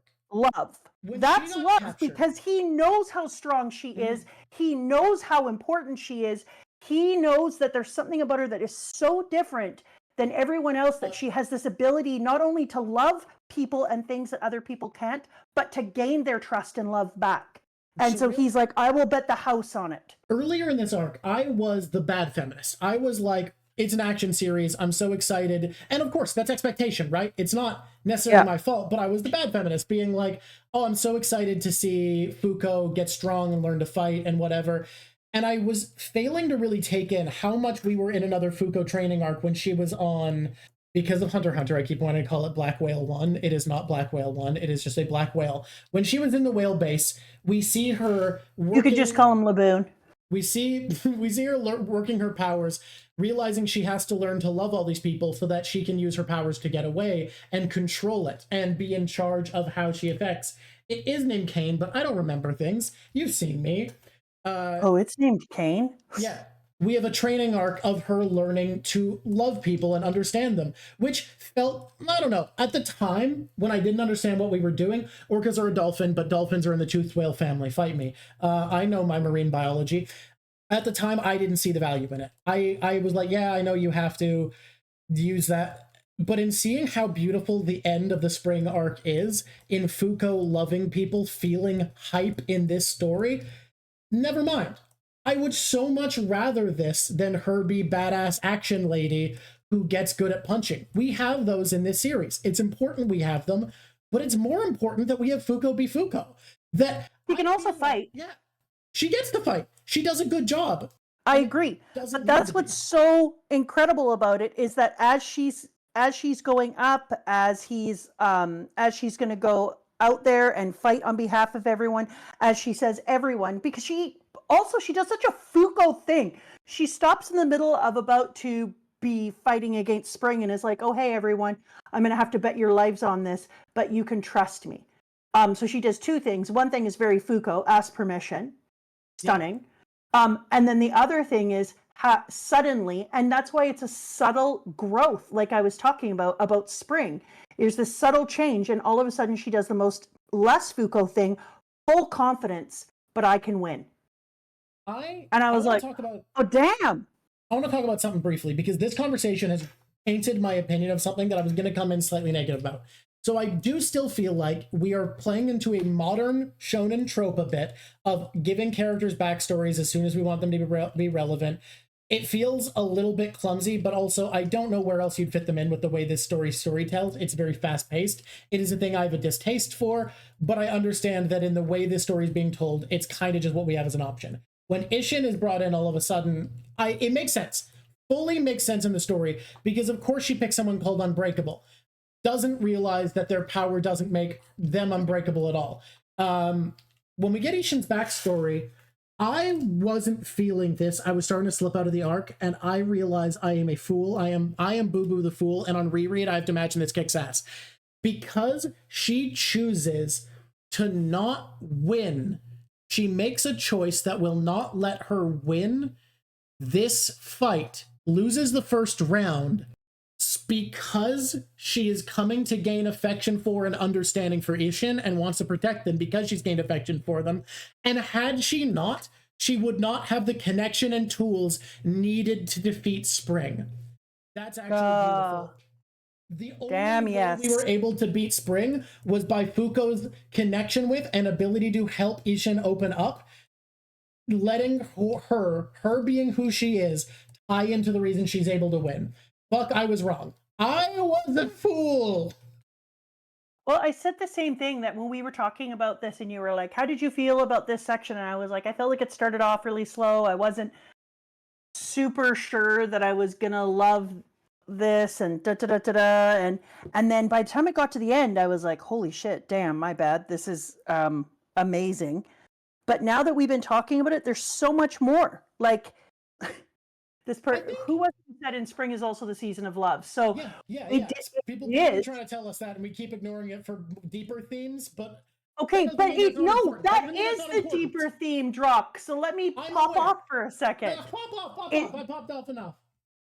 So the reason that I thought that was so important is because you keep going, well, spring is the season of love, and you just expect this romantic love, sexual love, all this type of thing. And instead, it's Fuuko's strength comes out in spring because Fuuko realizes the thing about her personal femininity, the thing about her personal strength and who she is love is her greatest strength. And so, of course, her growth, because she said just before we got into spring, everybody else has leveled up, everybody else has done this thing, and I haven't done it yet, but that's okay, I'm going to come into it. And then in spring she does, because she for the first time ever realizes, I have to learn to control loving. I have to learn to use love as my strength, even though that's going to break my heart time and time and time again. I'm going to learn to love, because look at the way she grieves when spring dies. She doesn't falsely love. Yeah. She loves, but she knows she has to do it. I think why I underestimated the value of the Ishin scene was when we came in, I wasn't expecting a male action mangaka to really appreciate love as a concept. And that's sexist of me. I'll admit, that is actually very sexist of me. But I wasn't expecting this deep appreciation for the meaning of the word love, to treat it with the gravitas, respect, and honestly fear that it kind of deserves as an emotion. And I think you also said that it was less, that they were trying to make it less Japanese and da-da-da-da-da. And I was thinking that the end of this was very Japanese because... No. I was saying earlier that this section is very Japanese, but overall the manga... But overall a bit less Japanese than okay, well, I loved... I actually disagree with you. I think the execution is brilliant in spring. It's a bit clumsier than autumn, but I like it. Summer's the one that I still feel like was a bit clumsy. Sorry, you keep going now. Who are you talking to? You keep going. I'm sorry. I broke the rule. I apologize. I love that this was such a deeply Japanese thing with spring, that spring was such a deeply Japanese character, because I once watched this, and many other people might have watched it as well, this documentary about a phone booth. What is it? Drawk is a timeout now. About a phone booth in Japan. And it was put up shortly after that there had been the tsunami and people had been lost. And people used to drive from all over Japan to come to this place where this phone booth sat in a beautiful garden overlooking the ocean. And they would come there and they would pick up the telephone in this broken phone booth, and they would talk to the people that they lost. They would talk to the people who died and that they're no longer with. And this was supposed to be like an idea of a phone booth to heaven, where you could pick up the phone and you could tell your husband, hi, these are the things I didn't get to say to you before you died.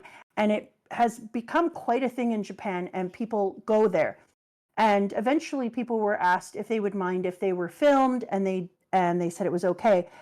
And the fascinating thing was, every single time a person was trying to tell somebody that they loved them, they wouldn't say, I love you. They would do things for that person that would show that they loved them. That in Japan, love was an action word. You needed to do things to show love. And so people would say, I built that greenhouse that you've always wanted, and I've planted all your favorite things. Or they would say, I have made sure to care for your mom, and I take her over to our house to make sure she will never be lonely. And so they never just said the word, I loved you. They told the people that they missed the things that they've done to prove and show that love. And that's what this arc feels like in spring. It feels like every person in here treats love not like a word they can say, I'm sorry, more than words, sorry for that. They treat it more than a thing that you can just say to somebody, and instead they show people their love by time and again doing the action that is the work of love. And that's everyone from Andy realizing he had underestimated and undervalued Fuuko and didn't see her strength and didn't see that her how powerful she was and what she was and who she was, and he grew into it, and then he loved her.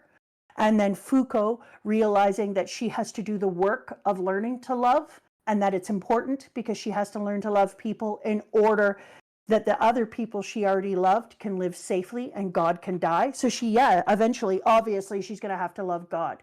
And I look forward to that. And we are going to have to love God. And that means we're going to have to, exactly. And that's so much more beautiful than this if it was just Fuuko. This was an action thing that is preparing us for love to be an action word. It is a verb, and eventually we are going to have to love God through Fuuko. Fuuko is going to show us what it looks like to love your creator. So there's also this whole over thing of like this parental idea with God being a parent, and we're going to learn to love that and have to push it away. And I think it's going to be amazing. But I want to bring something up because I think it's like, it's both Japanese in the love as an action, but it's a bit un-Japanese too, because love is such a direct and open theme. And as the person who loves to know what the problem of every culture is, because I don't know why, ask me about Korea. They're not doing so hot. As someone who likes that, I have heard a lot of complaints from Japanese people who move to other nations that they find it very hard to be in Japan sometimes because love is a thing that it's almost taboo to talk about. That expectation that it needs to be action, not word, means that the act of expressing love is taboo and feels hard and stiff and antagonized. And Fuuko and Andy, I might tear up here, are so unabashedly in love with how they feel about each other. It brings them so much joy in this after separation, being able to proudly exclaim how they feel. And it doesn't even feel like we're in the stage of I'm in love with you that they're saying, but just acknowledging this vocalization of this is someone I love. The pride they have in that, the joy, isn't very Japanese. Like, that isn't. And I think it's fun to have, I agree, the very Japanese love of its actions and the very un-Japanese love of it is also words. Yeah, I would agree. It's a great juxtaposition. It acts as foil. Because everyone talks about it, even though they had never said that they were in love. Everyone around them is like, well, because the two of you, where's your boyfriend? Everyone talks about it. They have this very like, well, we all know you're getting together and we all know you're in love. You may not know it, but we all know. It's so cute. It feels like a real friend group talking about people who, come on, you might as well be dating. Exactly. This is the part that I was talking about, though, because this is Andy's proving moment. His action rather than words is when he says, let's go do some blossom viewing, hurry up and unchange. And then he's like, what's your game here? What do you mean what? I got to do this or else I can't prove squat to you. Prove what? I ain't going to be able to change you. So we should take a look at Fuuko together. I am positive that she'll be able to change you. And I think that is the most actiony love he's shown ever, because before she said, you have to have faith in me. And right there is him having the action of proving his faith in her. I don't have to worry. I'll bring Billy up there. He will see Fuuko, follow her vision to the end. And then he proves it again when he comes out and he's like, Andy, when she's like, Andy, it's too dark in here and I can't see. And everyone is like, what are you doing? We're all going to turn into trees. And he's like, oh yeah, come on down. Because he has so much faith in her because of his love and his understanding of who she actually is, that he's just like, if that's what she needs, that's what will work. I just, and again, sexist, like I'm gonna accept that. I often find romance when written by men feels like it doesn't appreciate the beauty of what romance can be. And I partially say that because I have a deep feeling of appreciation for romance, and it's something that I, as a writer, really struggle to write well. This author is #built different. He has a true understanding of what love is. #built different? Yeah, I said #built different. Fucking fight me. Is this #2022? It's funnier this way. This author's hashtag built different. My sexist assumptions about the writing abilities of men have been disproven. I'm sorry, you can write love, Mr. Manga Man. What do I think about the games played between Fuuko and Spring? They're fine. They weren't the draw for me. There's a reason I haven't brought them up yet. Everything else I find more appealing. Between what? The games they played. I liked them. First of all, I think was hype. No, wait. First of all, the first game, the what everyone's calling Beyblades. It was Beyblades. Me was amazing because when people forget that like Tops was a game before Beyblades, it came from somewhere. But it also was another moment that I had wished that it was in color, that you could see these things are going to pop off in anime, because that whole section, a bright trunk full of games, all the different pieces, the games matter because it shows the childlike nature of Spring. Spring was never able to have a normal story, a growth, a childhood growing into adulthood. He goes through terms. He's in stage 1, he's in stage 2, he's in stage 3. He grows that way. He never got to have interactions with people. He didn't get to socialize in a natural way where he grew up. And then it was suggested to him, you need to find games and things that you can do. And he latched onto it. And what is the thing he carries on his freaking back throughout eternity? A trunk full of games. Oh, what is the thing that he throws out? Okay. A game piece. And so the games to me were everything. And when Billy was like, she can't stand in there because it'll kill her mind. And instead, she was able to be like, no, it won't kill my mind because my mind works in love. So I'm working through these to feel all of the different relationships, the hurt moments, the hope. And so I feel like if she'd gone in with the intent of drawing upon the power of those artifacts, maybe it could have hurt her. But they were artifacts only charged with loving memories. She trusted that Spring was a creature of love, and that's what she got from it. Or that Spring wanted to be love. And so the reason that I thought it was so incredible is that as she was going through each of the things, she wasn't trying to stay away from the love and stay away from the memories. She was trying to get them. But the reason that I thought that this bag of games was so incredible that that's what he brought around is I think it was the signpost to her that said, when she saw that, oh, holy shit. That's why she started with, tell me what's wrong. Just tell me your story. Let me stand here. Let me hear what you have to say. I think you have something to say. I think you have pain in you. Because she saw this trunk full of games and realized, why would a demon carry a trunk full of children's games and little games around with them? There's something in here. There's something broken. He has trauma. And so she's not just, her love doesn't just come like out of nowhere. It comes from the fact that she's super, super socially aware and looks at people and actually sees them. You know, when you're with somebody, everybody has been with this person. You're hanging out with a person and they're talking to you and you feel like you're the only one in the room. Yep. And they're not trying to interrupt you. They're not trying to say the next cool thing. They just want to hear you.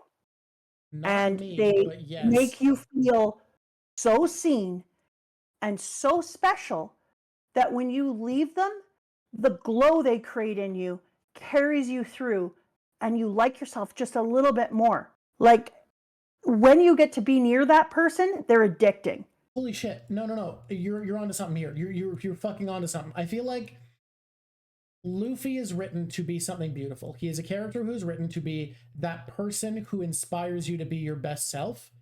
Fuuko is written to be what you've just described. She is a different kind of pure, lovable charisma. Instead of someone who inspires you, it's someone who just makes you feel appreciated as you are. Makes the person doesn't try to change matter. There's no changing. There's no pressure. There's just like a deep love for humanity in this character that you can feel in how she acts. That if you I think it's the opposite of what you said, KP, the I can fix him. It's not that way at all. That's a trope about women. Think about everyone she's interacted with. She didn't say to untouchable, like, we need to work on a way that you can touch me. I get it. No one can touch me either. Even though she struggles to accept herself and see herself as a fault, she takes everyone else at face value and says, there's things about you that are worth loving. She is the one who highlights what's worth loving inside of everyone. And she gives you ultimate attention. When you're with her, you have her full attention. Oh, man. This is one of my favorite conversations we've had in a while, honestly. Like, I wish the audio was better for that video. I think since our talk about Egghead, where we came to the conclusions about the fruit of knowledge, I think this is my favorite combo since then, maybe even earlier. This has been, I just love. You know what I going over like this about it section. so much is it's one of those ones that it was one of those arcs that you're reading it and you're like, yeah, this is good. But it's one of the ones that actually requires you not to just be a dumbass and read it at face value. It's like if you want the meaning of this, then you actually have to work for it. You don't just get to sit here on the surface. I'm not going to spoon feed you. You're going to actually have to think. Which is something I find very interesting. All the comments we got that there's not a lot of, granted, we got mixed comments. It's not like everybody feels this way. Obviously, we got people who felt the way we're feeling now. But there was a few comments we got when we just announced Undead Unluck being like, yeah, it's cool, but it's not deep. Deep. It's really deep. I would 100% disagree with everybody. I think it's beautifully deep. I've seen people in chat who still hate Agoo, but there's people who don't like Usopp, so nothing means anything. No, for real. Am I? Humans. I know you're asking. No justice for Bunny. Agoo. Bunny is her name. Bunny. No, I want to know because I wonder if Agoo is like Usopp and eventually it's going to be one of those characters that I'm going to be like, I can't believe that I didn't like this character before. Uh-huh. Also, there's like we've said it 100 times, there's almost no characters in here who aren't really good characters. Like, it's hard to just say, like, this isn't a story about global corruption and overthrowing regimes of terror like One Piece is. This is a series about finding love, like learning to love people. Of course, this author doesn't want to make characters we despise. Should we replace least favorite character for this series because of that? Because that's what I was just going to say. What the hell are we going to do then? No. I know who my least favorite character is. Well, mine is God. No, it's always God. You can't say your least favorite character is God. That's like ridiculous.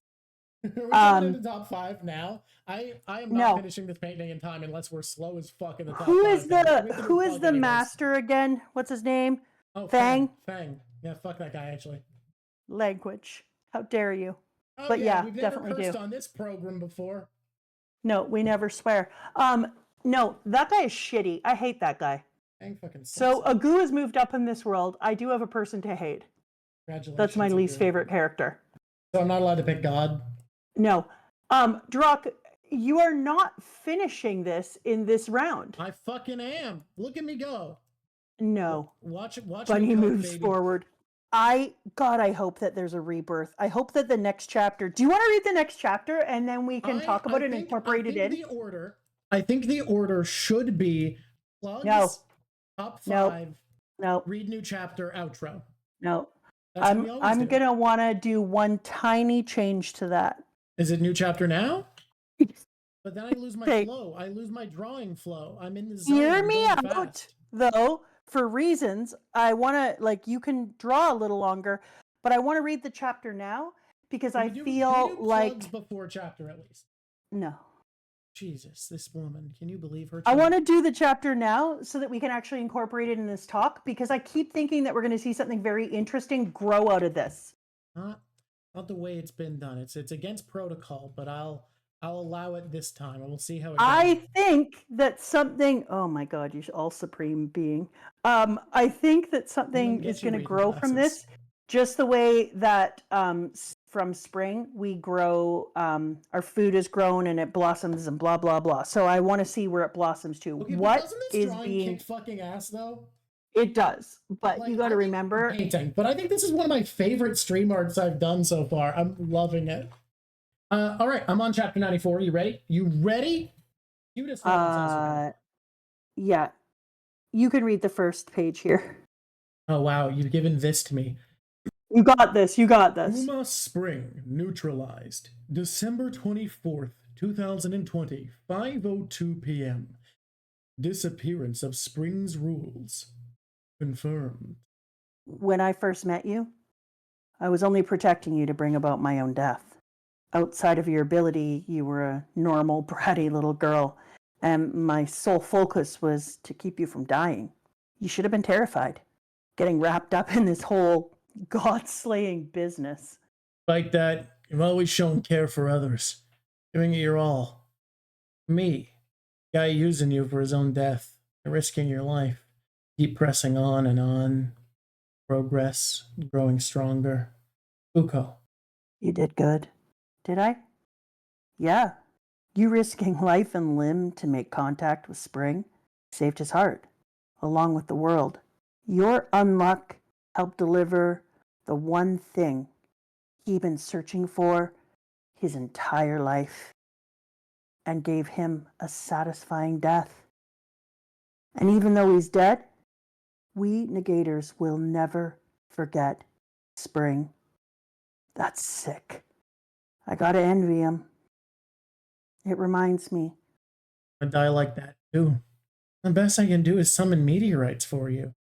No. Today's fight helped me. Luck can even kill beings that aren't human. In other words, you're wrong. Said that we'd have a talk, right? Yeah. My own fault. I was too afraid to straight up accept her feelings. Fuuko. Yeah? Which is why.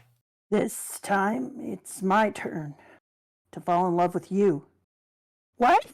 Up until now, because you've been such a pushover, you've been dishing out unluck based on one-sided likability. But you basically said that you missed me too. Your max unluck as a result has always been meteorites. You dodged my point, but if I increase my likability for you, quit shouting, it's embarrassing. Then I should get a stroke of unluck that puts those meteorites to shame. Your unluck is gonna get much stronger. I'm sure we'll get a stroke of unluck that'll be enough to kill me. And when it comes, that'll be my Greatest death ever. So, what exactly do you mean by that? Ain't it obvious? I'm gonna drag you around the world and get into even wilder shenanigans. Can you keep up? This sounds sick. Emo what boy. the hell? Wicked. Sick. Emo boy, no! Oh, it's your turn. That's the sound a stab makes. The one drop of blood in the middle of Andy's face is so fucked up. That's so well done. That is nasty. Huh? That won't do. For people like the two of us, one's capable of overcoming the loop, death isn't an option. Oh. She hasn't got a pulse. Fuuko! Oh, I see. You get to skip that page because it didn't have text. Yeah, you heard me. Oh my God. Yeah, something tells me this doesn't Remember affect when how I we talk said about Spring, something actually. else is going to be born out of this? That is not what I'd hoped for. Wonder what that dude can do that he escapes the loop and isn't dead from swords. Is that God? Is that, please tell me that is not God. Oh my God, is there going to be a rebirth? If she dies, if she's actually dead, then he is going to reset Fuuko's the not time. dead. Come on, Fuuko ain't No, dead. but listen to me. If she was, he would reset the time. He'd be like, screw this shit, we're failing and we're resetting. Don't you think that would be the way that you would do it? It could be. I could see it. Oh my God, that was awful. That was so awful. I can't believe that bastard. Oh, this is the whole thing about love. Da, da, da, da, da. When Hey, I can said I a tell rebirth, you- that's not what I was hoping for. Can I tell you that my death of the author theory works really well with what he said? That for those of us who can survive the loop, death isn't an option. Because I'm starting to realize that if I'm right, the death of the series is the only thing that can kill Andy. Yeah, but I have saved a photograph. Let's see if I saved it in a way that I can find it quickly. Photograph? Have you ever seen a photograph? All right. I don't know if I can find it. I took a photograph. I found a page where they actually say something where it sounded like it was legitimately talking about gameplay. and failing a game one more time. I'm gonna have to find it because I didn't save it, which is wild because I saved those things. Say, I think the biggest evidence towards your this is a game theory would be if I don't think we've seen a video game yet, and if we continue to not, I think it would make a ton of sense that video games wouldn't exist in a world that's a video game. Yeah, that's one of them. But there was something that was much better, but I just cannot find it. Okay, so I'm super trying to figure out what their soul connects to, because there's got to be more than just not dying. I was thinking about this this morning when I was finishing up reading. There's got to be more reason that you make it through the loop than just not dying, right? So what connects you so that you stay in the story? It has to be some sort of weird soul link. We know for, what is her name? It's not Juice. What the hell is it? It's juiz or juiz. I'm not supposed to. How y'all expect me to pronounce Portuguese? It's juice. She has to actually ride a thing to move her to move her through time, so that she makes it. Whereas apparently creepy kill fuuko dude and Andy make it through time and make all the loops without having to worry. I wonder who this hot dude is. My first thought was God for sure, but I kind of hope not. I want that to take No, it's not. Longer. It's not God. It's not God. Somebody spoiled that. So, okay, good. So then they must have some weird ass soul connection. Something that keeps their soul alive and stagnant inside of the loop that allows them to be rebirthed or just put back into it. Maybe the tattoo has something to do with that. Pardon? Maybe the tattoo has something to do with that, because this guy's also got sick tats. The tattoo definitely does, because remember I said I thought that the tattoo was connected to Andy's soul. I still do, and then because that's why it comments freaked out. Did they? Okay, you didn't. Yeah, you're pretty right about that. I'm pretty sure, because I've seen comments and chat freaking out about that one. Okay, so it has to be, because that's the only way that it would stay on him. Otherwise, you would chop his arm off, blow him up, or whatever the hell you did to him, and the frickin' tattoo would be gone. So that guy has a tattoo as well, right in the middle of his chest, which was so reminiscent of the tattoo in it looks like a inside of One Piece. Yeah.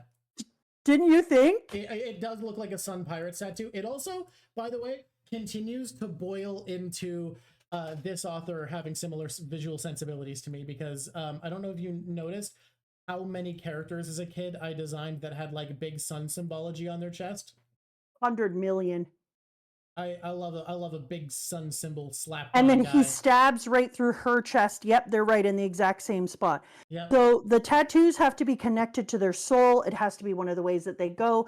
So how are those souls held then, so that they make them through the loop? Do you know what I mean? Like your soul can be the thing that is linked and allows you to come back again, but how do you hold that? What kind of container are you in or whatever, so that you don't go away when the loop changes over? I think they just show up. I honestly think he just floats around space until Earth gets rebuilt. I disagree. I don't think Andy just floats around. I don't think stupid sun tattoo guy does either. And what's on his neck? Is that also a tattoo? I don't know enough about him to have a thought. Is that a tattoo on his neck as well? He has a scar over his eye? And what is he holding to kill her with? What the hell is that? What does that look like? Some sort of weird knife that is part of his body, almost like, oh, that's part of his hand. His hand is blended into it. Yeah, his knife is part of his hand for sure. Or his hand is conjuring shadows. Like his hand becomes the shape of the knife and he killed her with it. Is he a weird human-shaped Uma, or is he a negator?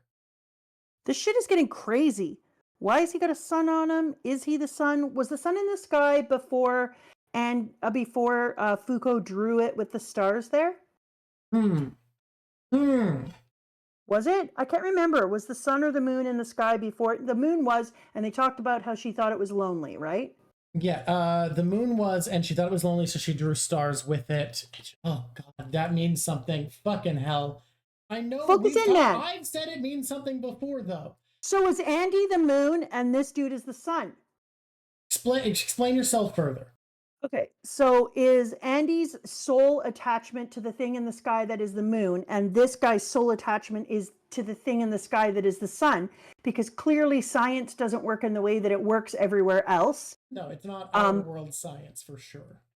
Yeah, And if you look at them, I mean, right now they're light and dark because one is dark and one is light, but Andy's sub character is also dark. And the moon goes through phases of very, very dark to light. And how much time Andy would spend in light or darkness. Is he a quarter moon? More his dark side is out than his light side. So the moon could be both dark and light, whereas the other dude, but the dude is light right now, or dark right now, which is weird. So I don't know. There's something though. And there's something. So if they're floating in the sky or they're doing whatever, they're connected to something. What is making them unable to die? I mean, undead that's pretty clear. This guy, I don't know. It's almost like they're constants. Like they are a debug option that need to go through loop after loop for it to function. Like there's weird code attached to them or something. Yes, code, exactly. Like, I don't know, a video game. Yeah, I've been thinking about this.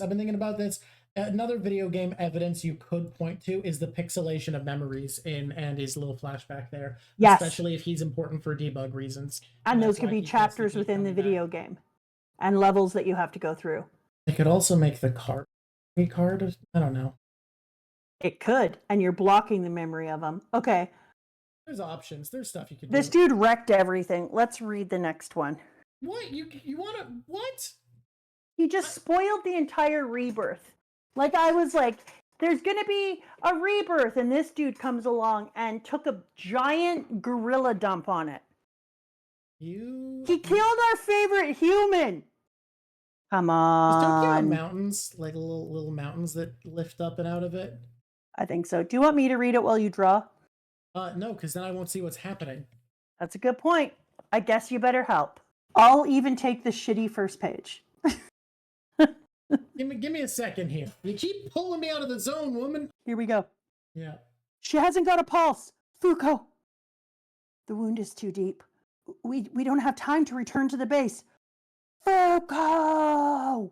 You're even more distraught than I thought you'd be.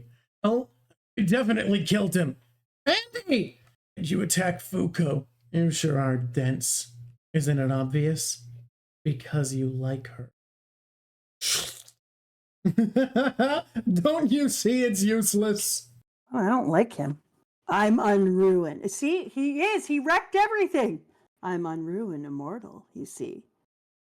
None of you negators, unloved by God, will be able to ruin my dreams. So long. She's losing too much blood. If she doesn't get a blood transfusion, artificial heart, she's a goner. We get back to the base, we can. There's no time. Damn it, we're the same blood type. Nico, attach my veins to Fuuko's. Got it. Oh my god. That's pretty fucking baller. Fuuko, don't you die on me. Master Shen, what about Feng's time-controlling artifact? No, it won't work. He said it likely can't be used for 100 years since it reverted 100 years worth of time. Then we can use a game of death like with you, Master Shin.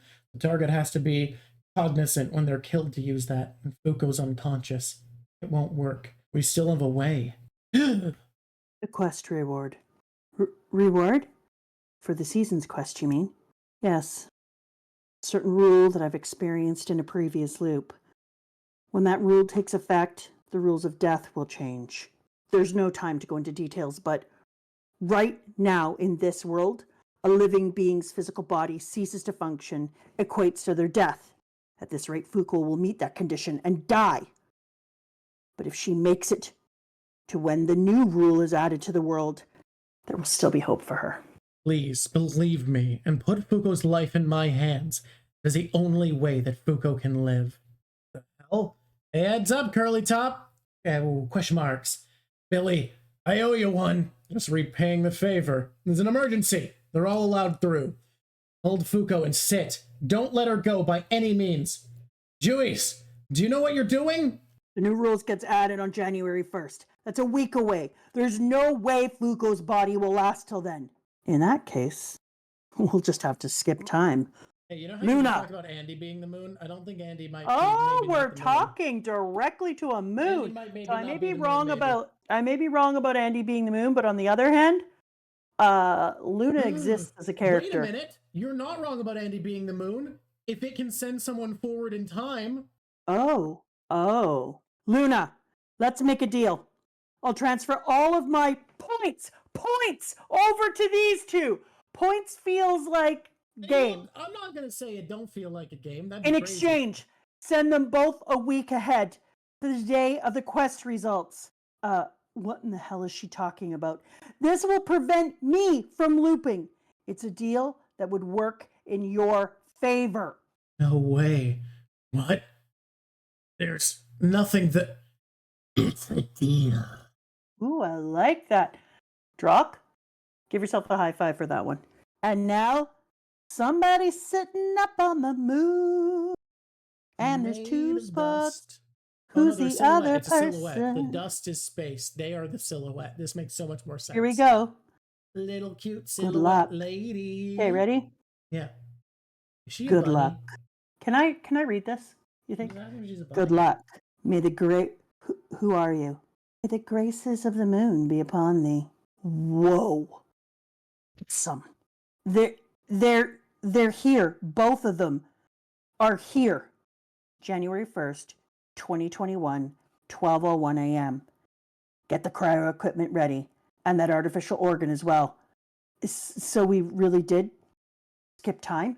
Capture Uma Atom. We made it in time. Success. Reward. The addition of Uma Ghost. Oh my god! Is Fuuko Ghosts becoming a weren't real? ghost? Ghosts weren't real, and now Oh they my are? god! Y'all, I forgot Uma Ghost was the next Uma, y'all. Oh, man. Yeah. You spend so long away from that book and you forget what he's telling you about. I'm not gonna lie to you. This shit's getting wild. Ghosts! You remember when we said that this series, at least on the micro scale, it feels unpredictable? Yeah. Yeah, it does some shit. Oh, I love it. I'm having so much fun with this story. I'm so glad that we picked it. Yeah. It has There's ended a lot up of people being surprised like, that we did this, but like, yeah. this feels much better than it was advertised by people, honestly. Hey, for Jackie to say that, you know, because she's like, this series is nuts. It goes all over the place. Yeah. Man. Because usually when we're predicting stuff, we're like, oh yeah, this might happen, and then there's surprises. But this Yeah. ghost? Oh. I forgot that was the next reward. Oh my god, Drawk. That's so Yeah. amazing. Because remember how I said one of the craziest, saddest things would be that when he dies, then that's the end of them. But now when he dies, that's their beginning. Okay.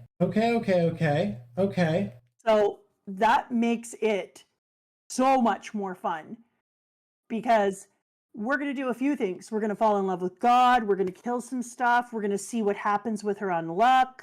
This is. I'm so excited. Okay. I don't know what's going to happen, but I know I'm happy. Hello, YouTube. It's me, Mama Drawk. I'm here with Drawk, who is unhinged and unable to control his excitement about Undead Unluck. We have had the most fun, and we are starting a new series after this one. We have a few more on the plate, but I think we're going to go back into the pool and do another stream about what series we pick next that you can be a part of. If you would like to come around, if you like One Piece and you're thinking to yourself, Self, I like One Piece a lot, and you have not heard of or you've wanted to read Undead Unluck and you're kind of like putting your toes in and thinking, I don't know, join. We started reading this just because some people kind of talked us into it. It sounded interesting. It felt like it was going to be, shorter commitment than One Piece, something that not everyone was telling us about. And we were like, I think it'll be good. We were wrong. It is phenomenal. It's just fantastic. It's wild. And if you're a person who likes One Piece, then you should be reading this. Easy to catch up with us. We're now in the 94. We just had our mind blown. Both of us are rocked backwards. And we're not you should be here. Week, so you got some time. Yeah. So you have a week and you can catch up. You can even watch the anime for the beginning. We could watch the anime for the beginning. We were lucky enough today to be joined by the person who does the English dub for the anime as Fuuko, one of the most main characters in it. And that was amazing. Thank you so much, Jackie, for coming. So you can watch the anime and catch yourself up. And then I think you only have a couple of chapters after that till you would be caught up to us. You got to come along for the ride. I can't believe what we just read. I can't believe what we just went through. This was series ridiculous. Is so willing to upend status quo. It's so refreshing. It's so willing It's to just that was wild. go crazy. So press like, press subscribe, come along for the Undead Unalive. Look forward to seeing you then. Up on the did you screen. just make that up on the spot? Yeah, I did. That deserves props. Internet high five to you. Fuck, that's rad. Thank you. Internet high five to you back. The editors just put our address up there if you want to send us a postcard or letter or whatever from wherever you live. We would love to read your stuff out loud. Consider becoming a Patreon. That's who feeds the editors who rock it out. The editors who just put stuff up on there. We have just added a star. The person who makes our stars doesn't know that yet. But if we make predictions without saying prediction and it comes true, it's a silver star. And that's all I have to say to you. Okay. Rock it out. Okay, I'm struggling. Do we have to put fuuko in Here's where I'm the at. I am I fuuko? think this is honestly proof that Fuuko and Andy don't get a constant free ride like Luffy. And do you want to hear my why? Okay, go on. They're not paired this time, and Andy's not in the top 3 in my opinion. Oh, thank you for the subscription. Which is Ozzy. why I think it's proof that we can't do what we did with Luffy and say He's not in your top 3? No? Let me think. Spring for sure, right? I mean, I don't want to... Spoiler alert, my number 1 is Fuuko. No, of course. Fucking, how can we not? She win. He might be 3. A top He 5 might be 3, characters. actually. Number 2 1 is Spring. Fuuko. Feng is not number 2. No. So Spring is 2. We agree, right? Yes, Spring is number 2. Okay, so Andy might be top 3, but I think that disparity is enough to kind of prove that, like, no, Andy and Fuuko shouldn't Okay, get a let's free go to ride. the squishies because it's a hard call. So, as you know, what do you guys think? Do you want to make a thing? Should it just not Andy and Fuuko? Do we need to pull just them out? Fuuko, honestly? You think you would just pull out Fuuko? You would separate Andy and Fuuko? At this point, I don't think Andy's. I fully disagree. I want to put they are both regularly at like the very top. I feel like we keep them in it. Well, I'm pulling out Fuuko for sure. But maybe if we bring them out, we can give them a ranking as a pair and then talk about which one carried the team. This week, Fuuko is an S+ tier. Fair enough. Like, you can't possibly call that babe S. She killed it in a whole new way. She walked in unarmored. I can't say that enough because this group is so big on like artifacts and weaponry and armor. And she was just like, I'm gonna walk up with my clothes. Oh my god, it actually makes Unbreakable more interesting. That Unbreakable is a coward in invincible armor being inspired by a woman whose only weapon is likability. That's all she's bringing to the table. Walking into danger, inspiring Unbreakable to, you know. Look, chat, I know how you are. You see big lady with big muscles who's all cute and shy. I know you're all about her. I'm aware. Kind of being a little bitch and needed to be shown up by Fuuko, the baddest bitch around. Fuuko. Okay. Fuuko is S+. If Andy is being pulled, they don't think that Andy should be pulled. But if we're pulling Andy, what would you put him at? I'd give him... Keep in mind, he does pull her out. He goes to the moon, but that's not his thing. I think he has faith in Fuuko. Yeah, he's a very important character here. I think I'd give him an A. I would give him an A. I would absolutely give him an A. Let's pull Andy out. He gets an A, but Fuuko is S+. Way to go, Fuuko. Killing it this week. Absolutely nailing it right across the board. Congratulations on being a ghost. I don't know what the fuck that means, but I can't wait to find out. I mean, did they put her soul back in her body? They did an artificial organ, so clearly they have a plan. Or does she spend some time as a ghost? Is she going to come back from being a ghost? If they become ghosts now, at least we know there's a possibility of her eventually being in a place. Because somebody did ask the question and they popped off with it, and I don't know if it was a spoiler or not, but they literally said if she learns to love herself the way that she loves others, will her unluck affect her? Oh, that's tragic. Yeah, that is tragic. Fuuko kicks fucking ass. I'm in love with this character, and like it took me a little while to love Luffy. Did I love Luffy by chapter? At first, early on, you were like, I don't know, I'm not feeling him. He's kind of rude. Like it took you a bit to understand it. I was like, you'll love him, and you were like, we'll see. And then by like, I think it was by Whiskey Peak, not Whiskey Peak, by Drum Island. No, you I were hated like- Whiskey Peak. Yeah, by Drum Island, you were like, he's incredible. Like, you loved him at Arlong Park, and you were like, oh my god, no, I understand what you mean by Drum Island. But I've decided that Fuuko is hands down my favorite character in this series. For now, Andy absolutely, and I don't expect Has that had to some change. cringy moments, but I still love him. I love him. He's fantastic, and I'm glad this series is about Fuuko and he's the supporting character, which, again... It didn't feel like it was going to start that way. It felt like we met Fuuko so that we could meet Andy at first. Yeah. You know what I mean? It felt like, I know this won't mean anything to you, but it felt like Fairy Tail to me, where Fairy Tail starts you with cute girl protagonist and is like, oh, it's going to be about... No, she's just here so we can meet Natsu. That's all. That's her job. It really did feel like that's where we were going, though, that it was like, oh, here's Fuuko, and now you get to meet Andy. He doesn't die. And instead, nope, baby, not at all. Fuuko is like top tier. She's such a good protagonist. I saw people saying that it's the only protagonist to them that rivals Luffy. And I'd be like, look, let's not compare bad bitches, but also, I get it. She's so intrinsic to the series. Because One Piece is so much about its world, I feel like the best you can get with Luffy is that he is thematically perfect for One Piece. But with Fuuko, it's what I said earlier. She is this series. Her experiences are what Undead Unluck is. It's entirely built off of who Fuuko is as a character, and that's incredible. Yeah, I would agree. And I think, Roxanne, that they put him on the cover all the time because they're trying to force boys to read it. I wonder if one of the reasons that people are always like, that's where you're going, is because she's such a kick-ass, amazing person, but doesn't do it in a traditional way, that some people are just incapable of getting behind that. They don't understand.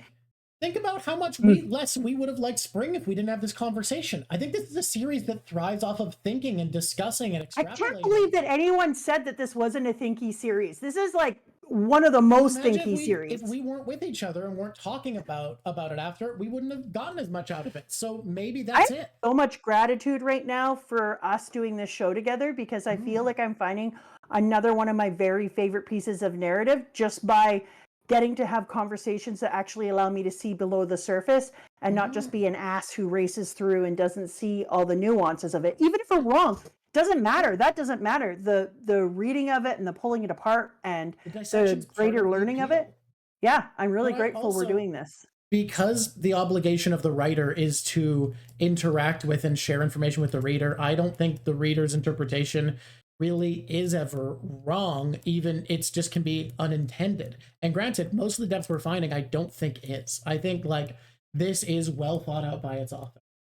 It can be enjoyed at the surface level, but it's absolutely peak if you analyze and realize all the symbolism. I fully agree. But I even got some of the depth while we were reading, but like how much this series benefits from like total analysis and dissection is really cool, because I walked away liking it more just from exposing more, from digging. You know what else is very interesting? I could actually do this series in class. 200 and something chapters. I could easily use this in English. Kind of say it's so cool that Jackie seems like very literarily well versed. I always really like when creatives who are involved in a project have that level of awareness, because now granted, I don't know any professionals like this, but I've known people who want to get into voice acting who have like the most surface understanding of media. And it's like, of course you can. It's not like you shouldn't do a profession for not having literary analysis as a skill under your belt. But like, I don't know. I enjoy it personally more when the people involved in the selling and creation of stories are people who deeply appreciate stories. Okay, Drawk, listen. We have to go back to the beginning of our top 5 because we pulled Fuuko out. We did. So now number 1 is Spring. Number 2? This is tough, isn't it? This one is hard. Oh shit. Number 2? Let's go through characters in this. I'm not feeling Rip. Rip in this, he's not a top 5 boy. No, he was kind of sideways. Juiz, I loved Mew. Remember Mew was early. In summer, I was thinking Mew is somewhere up there. Like how do I feel about slotting her at number 3? I have faith we'll find a better number 2. No, I don't think she's 3 for me. 4? She's like a 5. 5. Okay, you know what? I'll respect it. Let's do it. Shen's fine. I like Shen. Billy would be a 3 for me. I think Billy had an important lesson to learn this arc, yeah. Yeah, he did. And so I think that I could see him being a 3. I think Billy is number 3 is perfectly fair. Okay. Shenmue combo? No. No, they're Mew was really cool. And Shen was okay. I feel like aren't liking Shen as much as a lot of people in chat do. Like a lot of people. But you know what? Him. I think now that he's a bead, I'm gonna like him more. Yeah, He really, Mooey. He really needed to learn a lesson. Like he used Mooey's good intentions and love. Trying so hard to find a. He didn't know necessarily that he was doing it, but I think it's going to be better for him to be under her control for a while. I'm really enjoying that for him. Okay, I don't know what to do. Shen apparently is going to do some shit in the future though, so that's good to know. I like that. And apparently so is our little bunny, because everyone is like a goo rock. Bunny's going to mean that much. I think some people just think she's cute right away, and I'm like, it can't be that. There's no way that people are like, oh, yeah, I love this. You know I said I don't like a goo, and everyone went nuts. Have you noticed that that Raph's Revenge has a very good argument about Feng? What is it? He's strong. Gross. No, thank you. It's funny. Okay. Right? Oh, I know who should be a pair. Unmove and Unstoppable or whatever. Unmove and Top. Yeah. Top. They feel like a 4 to me. They feel like a 4 to me too. Like I as a pair. Them. Yeah. Yeah, I did too. Damn, why are we struggling? I'm gonna put Juiz at 2. I need to argue that. I just don't. I feel like 2 is such an honor. 2 is such a spot. Okay, but listen. Regard. She isn't in here as much, but remember that she is the one who outs herself. I think we've forgotten someone. I think Ishin should be number 2. Oh shit, you're not wrong. Okay, what do we have then? We have 1, that's Spring. We have 2, that's Ishin. That's terrible. I can't believe we forgot. Yeah. We gave 4 to our 2 boys. I think we gave 3 to Billy. Oh, we did. We gave 3 to Billy. And then we gave the 4 to no one? I thought 4 was the 2 boys, 5 was Miwi. Yep, no, that's fine. I do feel bad about Juiz not being in it, and the reason is because she'll probably be in the next one. She literally outs herself, talks directly to the moon, and starts to reveal shit. That's this next part, though. That's not what we just did. Yeah.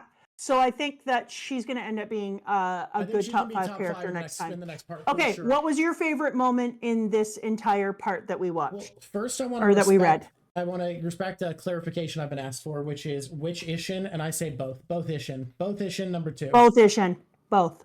Yeah, they share a spot because it's about the legacy. That's what the character had this time around. That's what it was meant to be. Okay, go on. Okay. Yeah, both Ishin. So, favorite moment is really, really interesting here. It wasn't in my favorite part of the story. Okay. But fuuko flying out of the whale and contacting Andy. Really? I felt so heartwarmed with that. Because hear me out. Favorite moment to me is different than best. I think if we just list what we think was the best moment here, that's the death of Spring. It's going to be the death of Spring, and that's boring. Yeah, I think favorite should be something that spoke to you in a way you don't think it would have spoken to everyone. Something that feels like it hit you in a way that's special to you. And for me, when fuuko popped up out of that whale and got a hold of him, I felt so proud of her as a character at what she'd accomplished, that she'd done all this work I love that. And gotten out. I love that for you. Okay. I had 2 moments. I can't decide which I love more. So I'm trying to figure it out. My first moment is obvious. I've said it. It's when Andy tells Billy that he has to watch because fuuko will change his mind. Fuuko's the one that can change minds. I just think that's one of the most beautiful, validating things for a partner to do to another partner, to have so much trust and faith in who they are and what they can do to know them like that. Like, that was stunning and I loved it. But something that I think is a moment that I thought, I was like, damn, is when fuuko allowed Spring to touch her a little bit every time and lost the first 6 cards. Yep. Because she knew that she was loving him and they were having a reciprocal love. And even while she was learning to love him, she thought in a way that allowed her to play a chess game and positioned herself so that as soon as her love kicked in, he would be attacked by it, but also that it would prove to him that she did love him. And the fact that she had so much confidence and swagger in saying, "You're not going to grab another card." Yeah. And then she was like, "From here on out, I will get them all." And I was like, oh my God, that popped. You reminded me of something I wanted to briefly talk about, which was this idea of luck being divine here, of this entity having lightning bolts hit people and then finding out it's not a power, but it is actually luck. And that spring being lucky, luck was its power and needed Fuuko to be able to beat it because it's got all these games of luck. And that's effectively its ability. And that luck being undone by Fuuko felt very nice. And I felt like there was more to that I wasn't able to quite grasp onto. And sometimes I think we got enough depth squeezed out of this old sponge that I don't mind leaving that one up as, yeah, there's a little bit to that we're not going to talk about today. I love that for us. Yeah. Okay. I think it's killed, dude. I'm Drip. so happy that we had this. What? We're supposed to do drip real quick. Drip is easy. And I'm looking to see if you think drip was easy this time. Okay. Spring. I mean, that's one of the two for sure. For sure. For me, it's freaking spring, then spring, then spring. Oh, and yes, Rafe, you are right. For me, favorite minor character is 100% Clothy. Clothy wins as minor character this time. You're hilarious. Everyone going off just because I always like the naked people in One Piece. In my defense, the naked people have the cooler drip. Spring. I mean, look, you want to pick spring. I honestly kind of love the stupid super armor top wears. Oh, yeah? Yeah. It was designed after spring, so all I hear is spring. Top's cool. No. Top's armor. Oh, Top's armor. My bad. Yeah, no, that was pretty cool. Yeah. And I think it should get a shout out. It deserves a moment. We didn't talk about that fight much. But honestly, this series feels like, even more so than One Piece, the fights aren't where it's thriving for me. I like the fights. They're fun and they're there, but like... Yeah, the thrive is in the story and the crazy setting and the amazing changes. Like, bah! My mind! And even in the use of superpowers, this story, more than anything, it is about themes. Like, the superpowers are so deeply thematic and symbolic of character and story, and that's what it makes me worried, because whenever people suggest something, I'm concerned they're just going to suggest something that's just like heavy fight sequencing, and I'm going to be like, I don't like this. It doesn't have enough story. The meat's not holding together. But all right, most action. You got to do your favorite minor character so that everybody can leave. Yep, I know you're trying to draw it out so that you can draw.